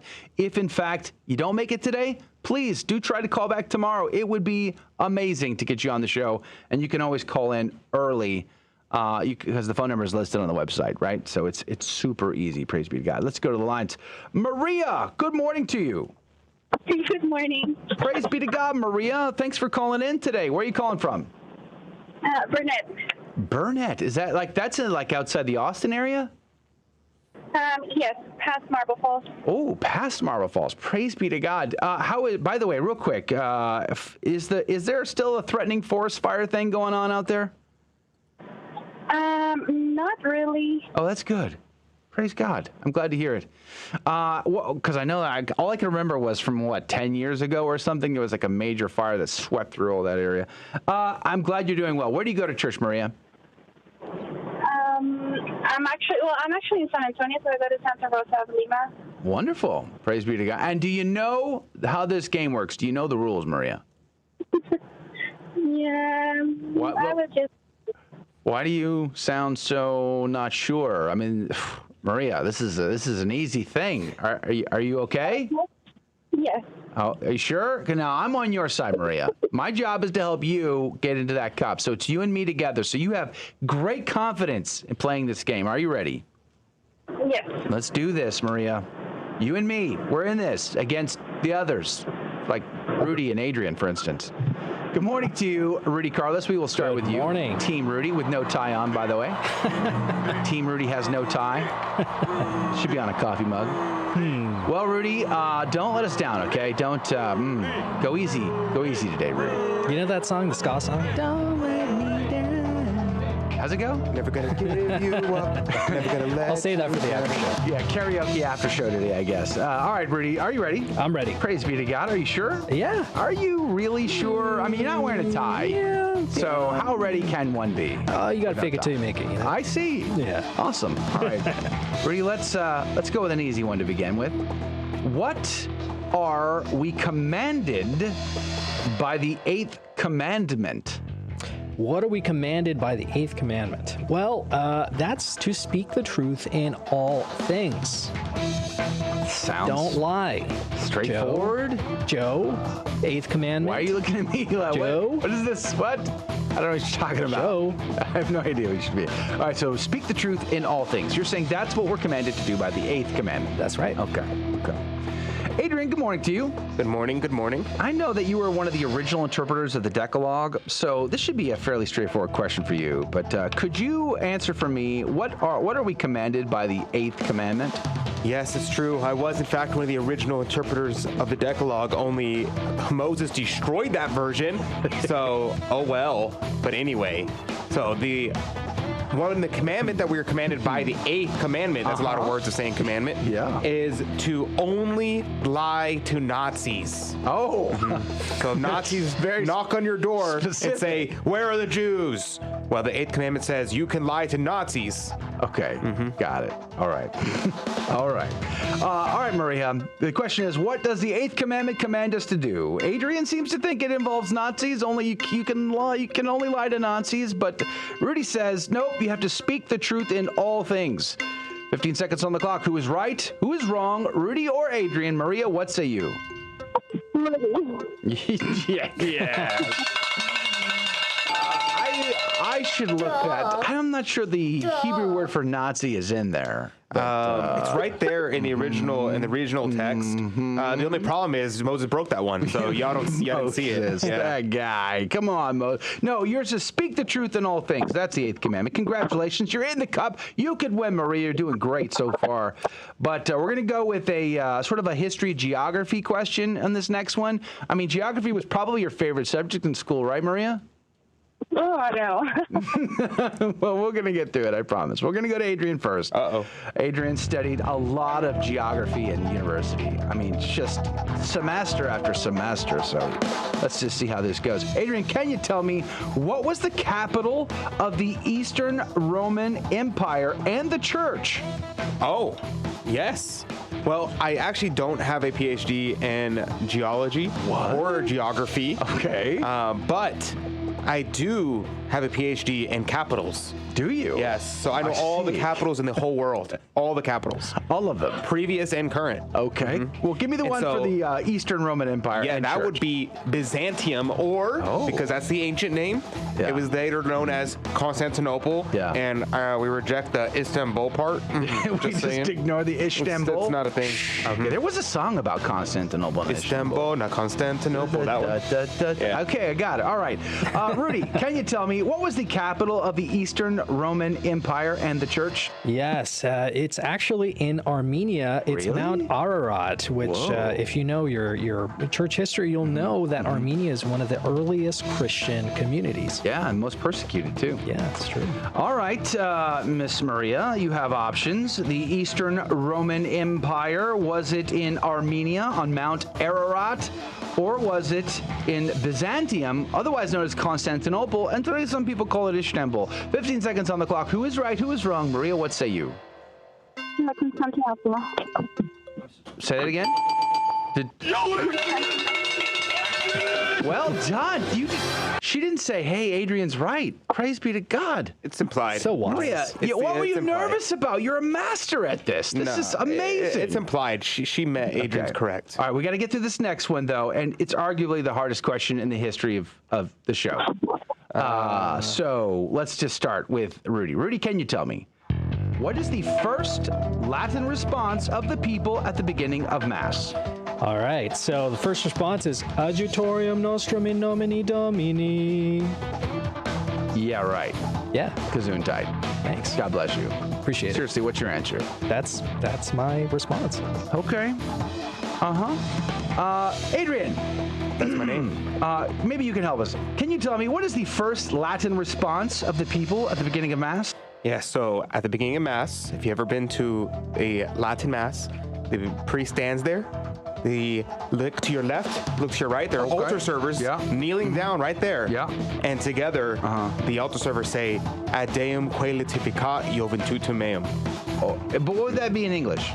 That would be in English, unto God who giveth joy to my youth. Oh.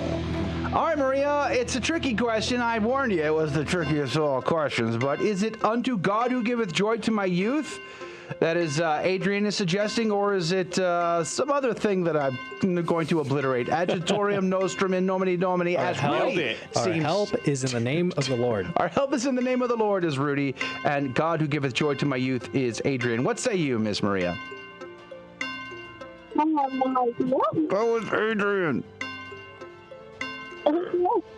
Did you say Adrian? What?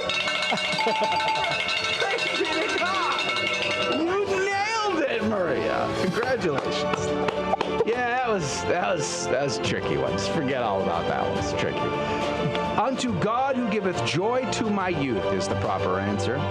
You did great, Maria. God bless you. Thanks for having a laugh. Hopefully you're going to have a great day, but we're going to put you on hold. Take care. Thank you for joining us on Your Catholic Drive Time, where it is our pleasure to keep you informed and inspired. Join us Monday through Friday at the same time, right here on your favorite Catholic radio station. Don't forget to connect with us. Just go to facebook.com/Catholic Drive Time. Again, that's facebook.com/Catholic Drive Time. Be sure to share more than just us today. Share Jesus with everyone you meet. Bye now, and God love you.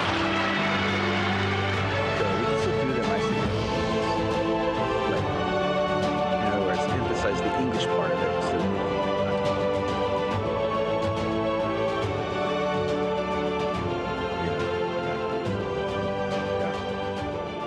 Forgot what I was doing. Oh man, I just had. We're gonna have to wear name tags again. I forgot what I was doing a second ago. I just had a Biden moment. Welcome back to the after show. We get a lot more casual about. Can anyone say what Rudy said comes from? Agitatorium nostrum in nomine Domini. Where is that from? I forget. I'll take two answers. There are two correct answers to this question. Two correct answers. The only person that can't answer is Rudy, because he obviously knows the answer. Rudy is verboten. He knows the answer, so he can't answer. I can't answer what question? I say, where does what Rudy's answer, Agitatorium nostrum in nomine Domini, come from? You should have to chant that every time you say it, by the way. Let's see if anybody can get it. Should be a roll. I'll take two correct answers. There's one that's actually the correct answer, but there's another answer that I will accept as a correct answer. Hey, listen, if you guys would like to do some karaoke hymnal today in the after show, and you want me to open the phone line so that you may, do some karaoke hymnal for, with us. That would be so cool. I will open the phone lines.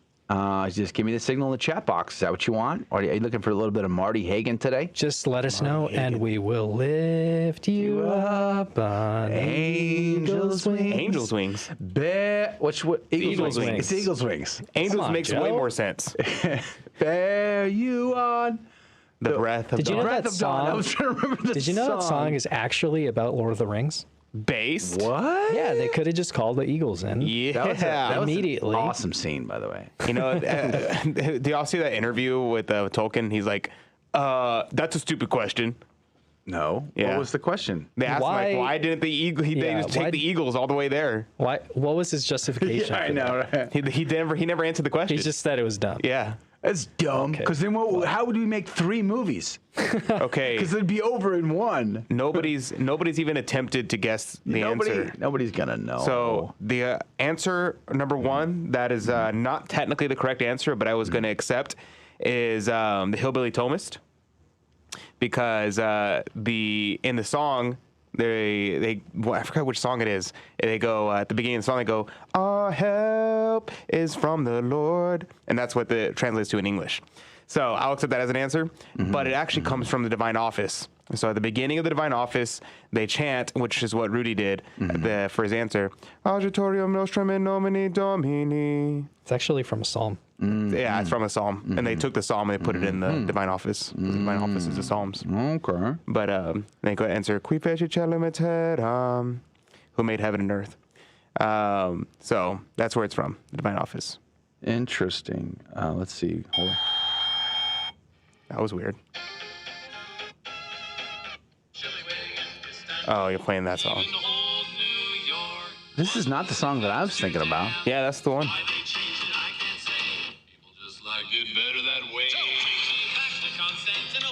Here we go. Yeah. Here's the copyright strike now coming. get the tune. Now remember. Copyright strike is coming. Yeah, all right, stop. It's over for us. Hey, listen, I was commenting on a reaction video on top of it, okay, YouTube? Everybody else is doing it. Why can't we? That's the question. Sci-fi, that's not the point of Lord of the Rings. He says, the point of the journey of the Lord of the Rings is the participation of the church militant with God's plan for salvation. Nah. It's to get the ring into the fire. Yeah, okay, I just had a flashback. That's the Putting on the Ritz tune. Yeah. Putting on the Ritz. Yeah. do, do, do, do, do, do, do. Oh, yeah. What does that even mean? Putting on the Ritz is getting dressed up. Oh, yeah, it reminds me. I posted this in the Telegram group. By the way, good morning to you, CDT Insiders on Telegram. Praise be to God. I posted this thought yesterday. I see Jake Hogue over there. Damon's over there. I see Mike K. Good morning to you, Koniger, the Brick Wall, our friend from Virginia. Luz is over there. Nick is over there. Clarissa's over there. Tammy is over there. Praise be to God. Let's see. Who's this right? Who is this right here? This is Kimberly Sunderman in the house. Is over there. Good to see you, our friends. Praise be to Jesus. Let's see who else is over there. I want to say I saw somebody else this morning as well. At any rate, I posted a video of this footage from the 1920s in Paris. Oh, yeah. So there's all these videos on YouTube of like old reels from like the 1800s or early turn of the century, like California. There's some in San Francisco and New York. And it's just, all it is just footage of people walking around downtown streets and horses and buggies. And but like this 1920s footage in Paris, man, everybody's dressed up. Every single man has a jacket and tie and a hat. Every lady is, dressed up. It's putting on the Ritz, man. But that was like their normal behavior. Yeah, that was normal. But I mean, I want to know, was the film filmed on Saturday? Like, don't you people have jobs? What are you doing walking around town all day like that? Like, get a job, you lazy bones. But boy, the dress code has really changed. French people don't work, Joe. Jay Cook asks on the Telegram group, have you heard, Joe McLean, have you heard of the French press?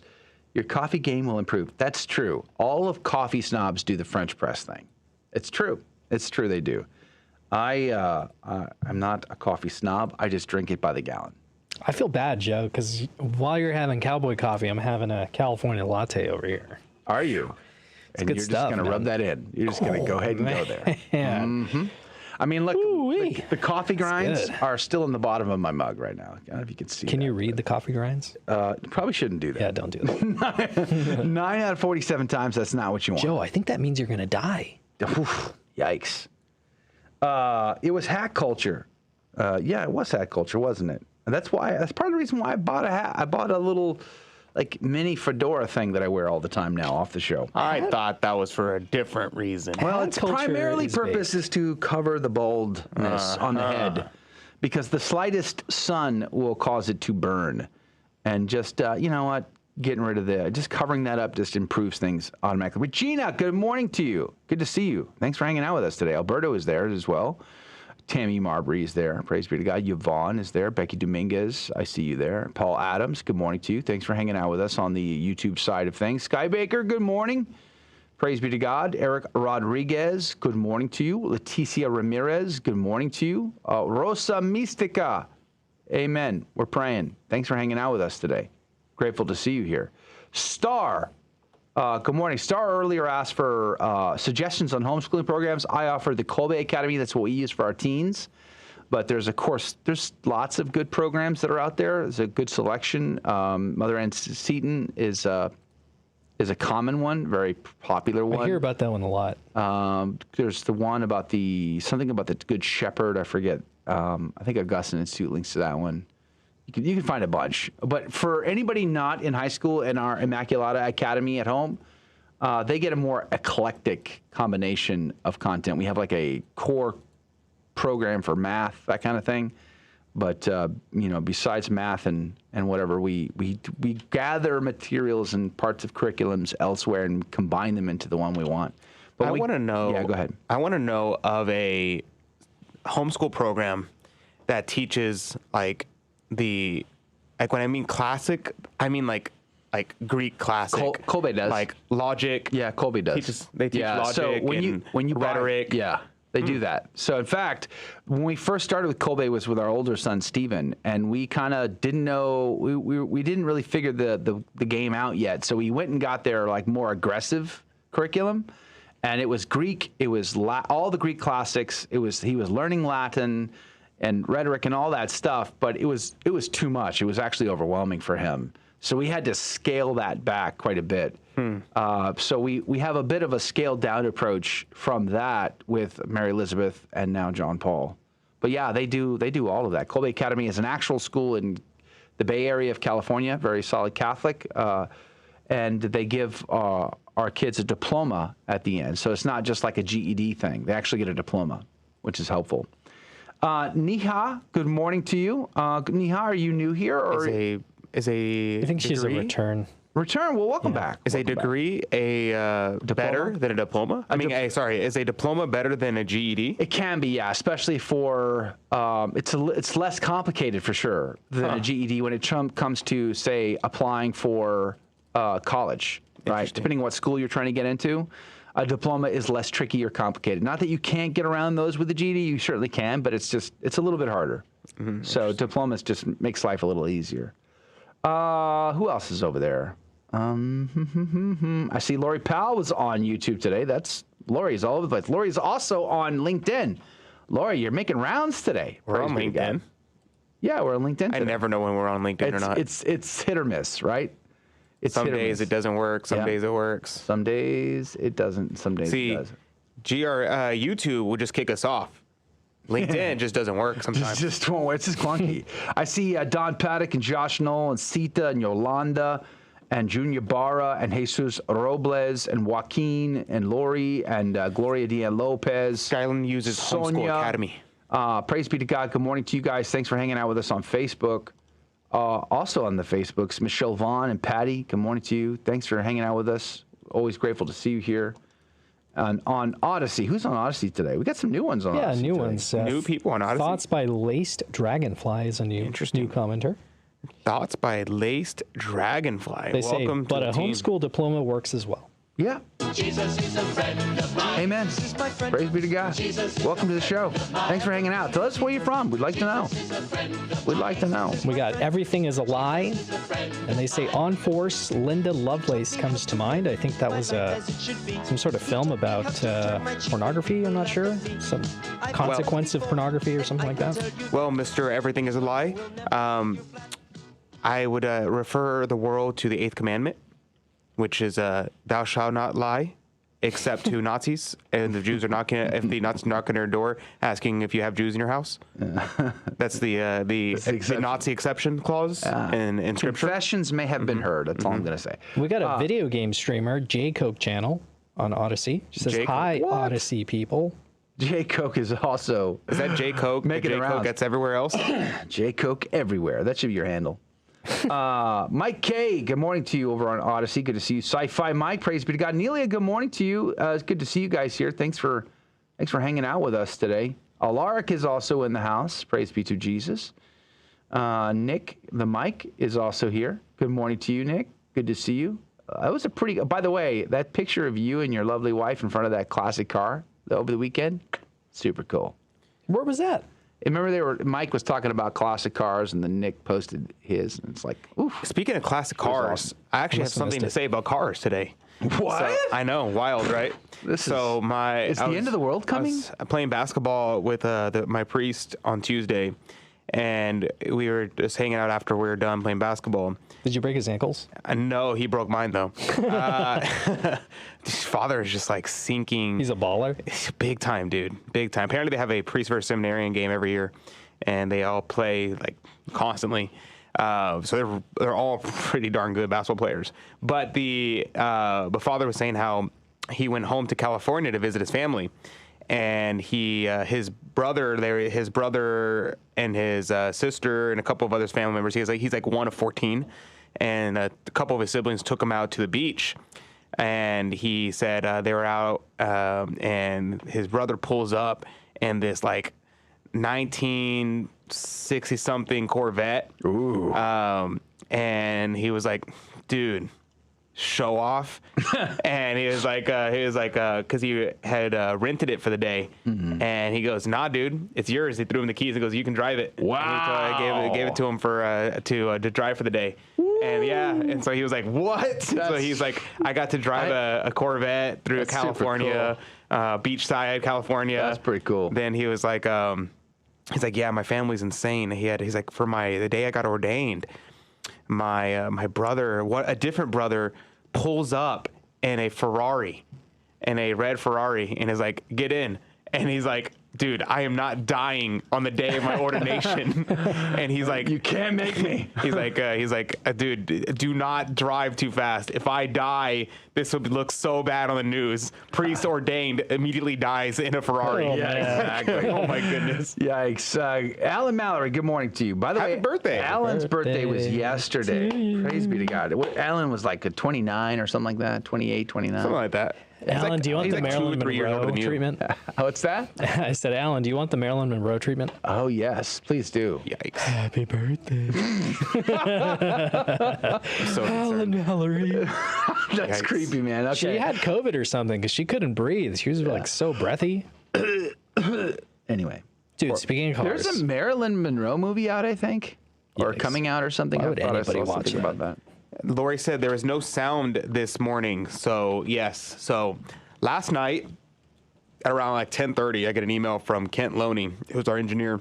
Thank you, Kent, for all the things you do for us. It's saying that the power went out in the studio. So I was like, okay, no big deal. So we come to the studio, everything is out, right? Except for the main computer because that runs on battery.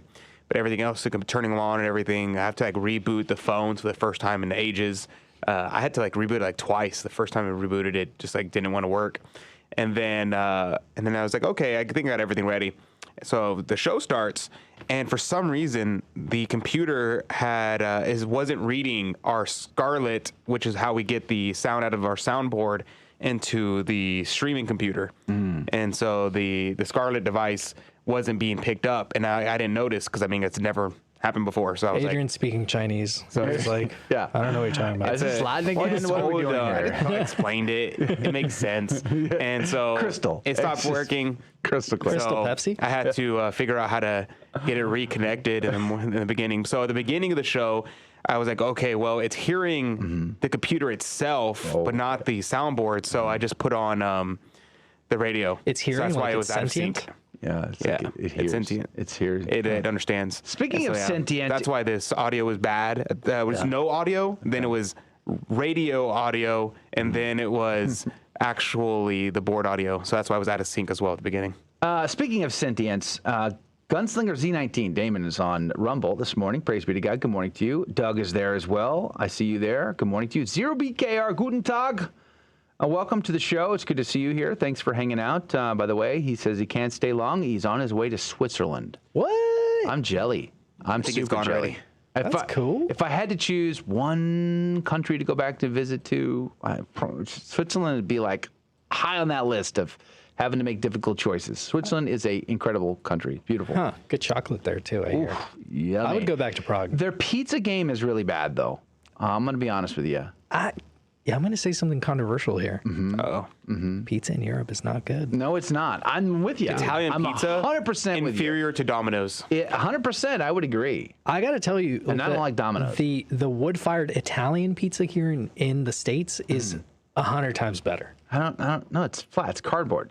I don't know, man. It's good. It's burnt, hard cardboard. This is not pizza. The California stuff is amazing. Speaking of the classics, Greeks know how to make a California. How to make a pizza. The California Pizzeria, that's that chain. That's like a chain of restaurants. CPK. Is there any pizza better than Domino's? The answer is no. Yes, the answer is absolutely 100% yes. 100%. Did you know Teresa of Avila, not even on the top 10, who was a Carmelite, said that she considered herself a Dominican at heart? Really? Yeah. Wow. I would believe that. She's got a very Thomistic outlook on things in her writings. That's actually a good question. I don't actually know the intellectual pedigree of the Carmelites. Like the Franciscans obviously have their own school of philosophy and theology, Scotism, following Bonaventure. Dominicans, obviously, Thomism. The Jesuits, Thomism, and then Suarez, which had created their own little thing. But Carmelites, I don't actually know anything about their intellectual history. Are they just Thomist? I don't actually know that. I have no idea. If anybody knows the answer to that, please let me know. Jay Cook asks a deep and profound question. Italy has bad pizza? What did you drink this morning? Well, he drank cowboy coffee. So I knew that was going to be controversial, and I said it anyway. Master Baker also follows that up with, speaking of pizza, pineapple or no pineapple? 100% pineapple yeah, of course. and ham. Absolutely. Canadian bacon, as they say. Bring it. We're no longer friends. Oh, man. Bring it. I think I'm going to have that today. Italians don't put pineapple on Luza. I don't even know what Luza is. Is that Luza is what they call pizza is Luza? I didn't know that if that's the case. Paul says putting pineapple on pizza is blasphemy for the Italians. Putting pineapple pizza is just blasphemy. Yeah. God, it's offensive to God. If that's blasphemy for Italians, that explains why they didn't speak out against the guy, the priest, doing mass in the ocean. What did how did God exactly? That explains some things, doesn't it? How did God punish the Romans? By giving them modern day pizza. No, God punished the Romans for their paganism and for crucifying our Lord by turning them into Italians. Ouch.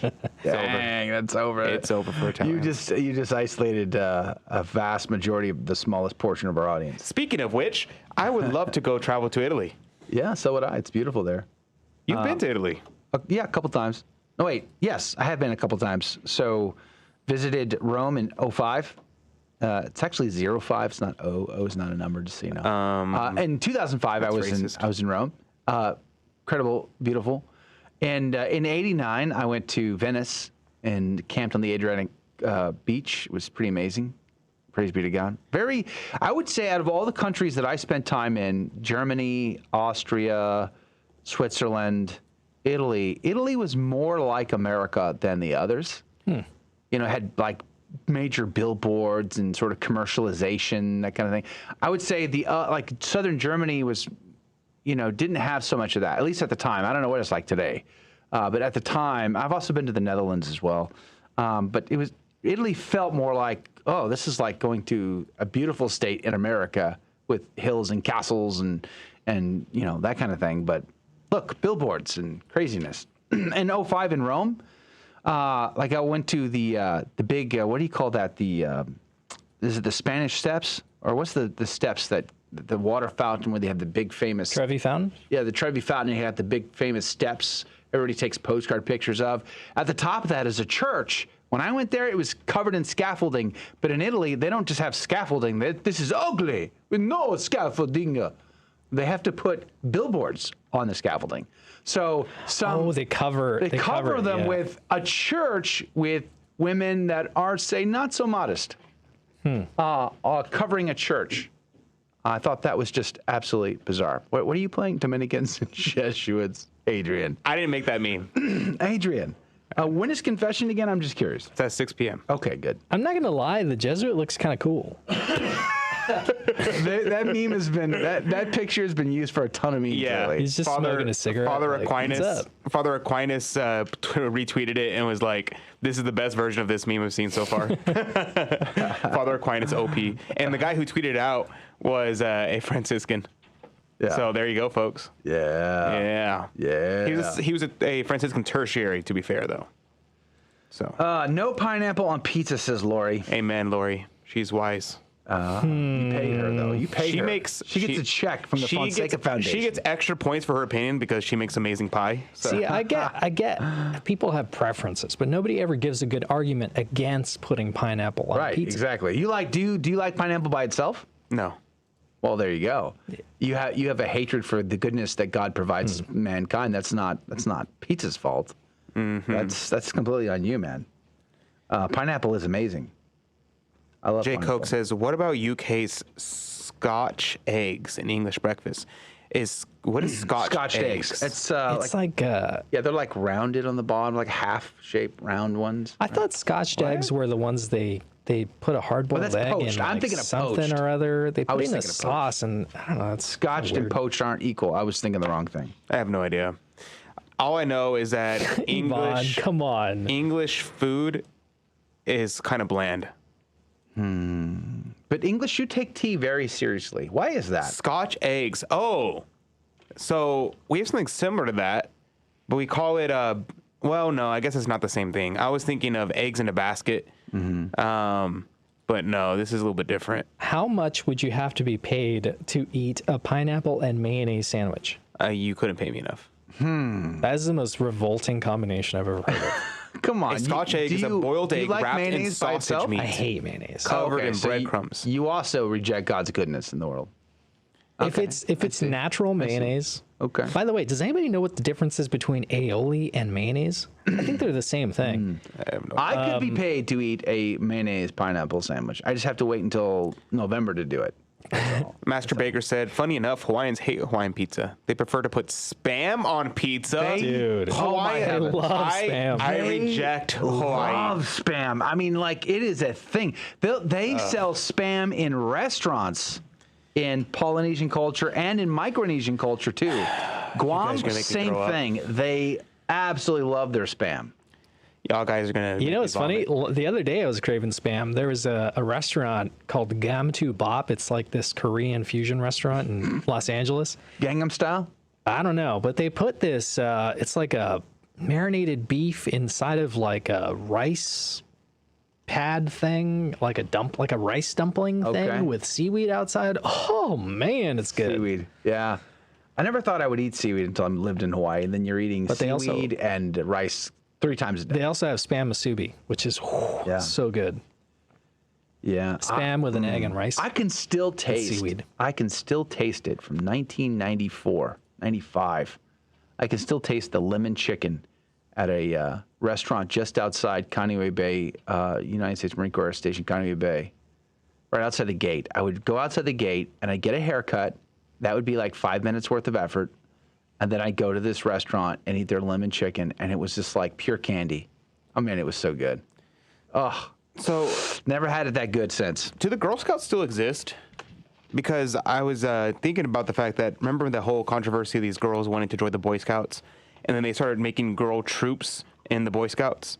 So they have girl Boy Scouts now. Like they have girl altar boys. So do the Girl Scouts still exist? I'm trying to forget that part, Jacob. And the reason why I ask is because yesterday we had some girl Boy Scouts come into the studio to get their merit badge on radio and TV.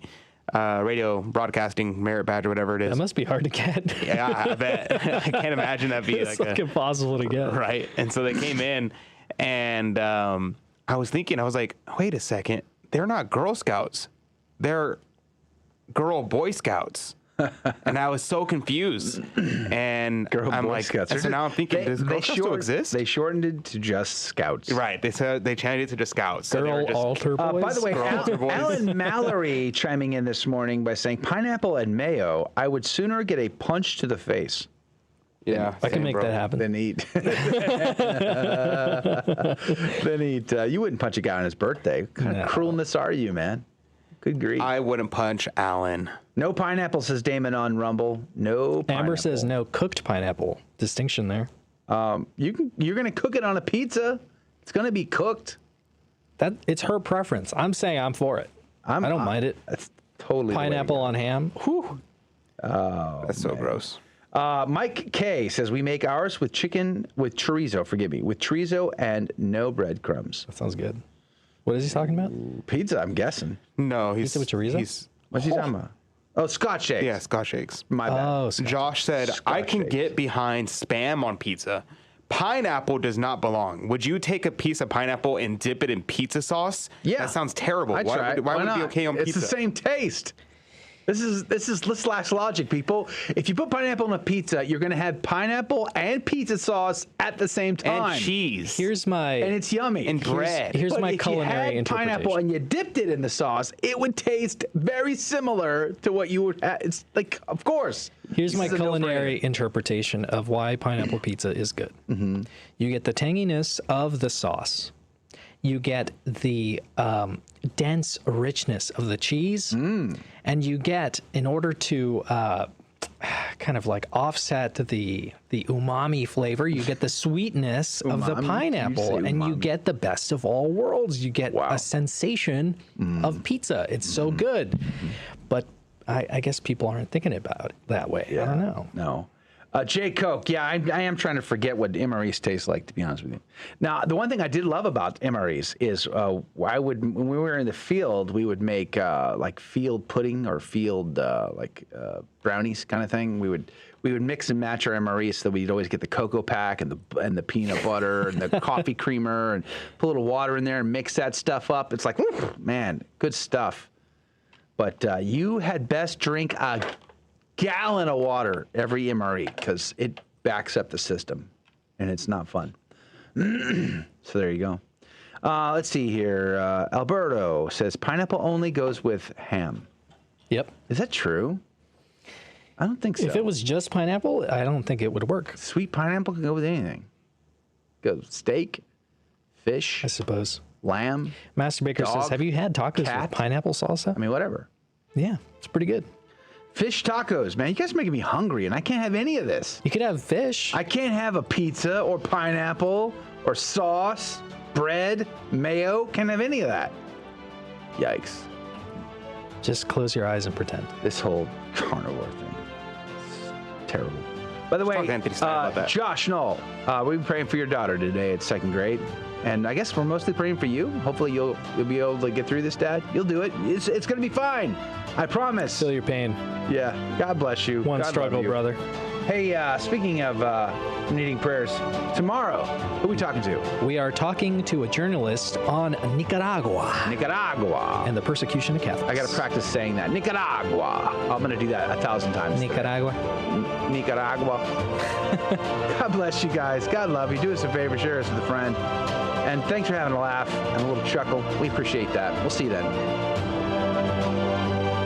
Thank you for joining. God don't do it, it won't get done.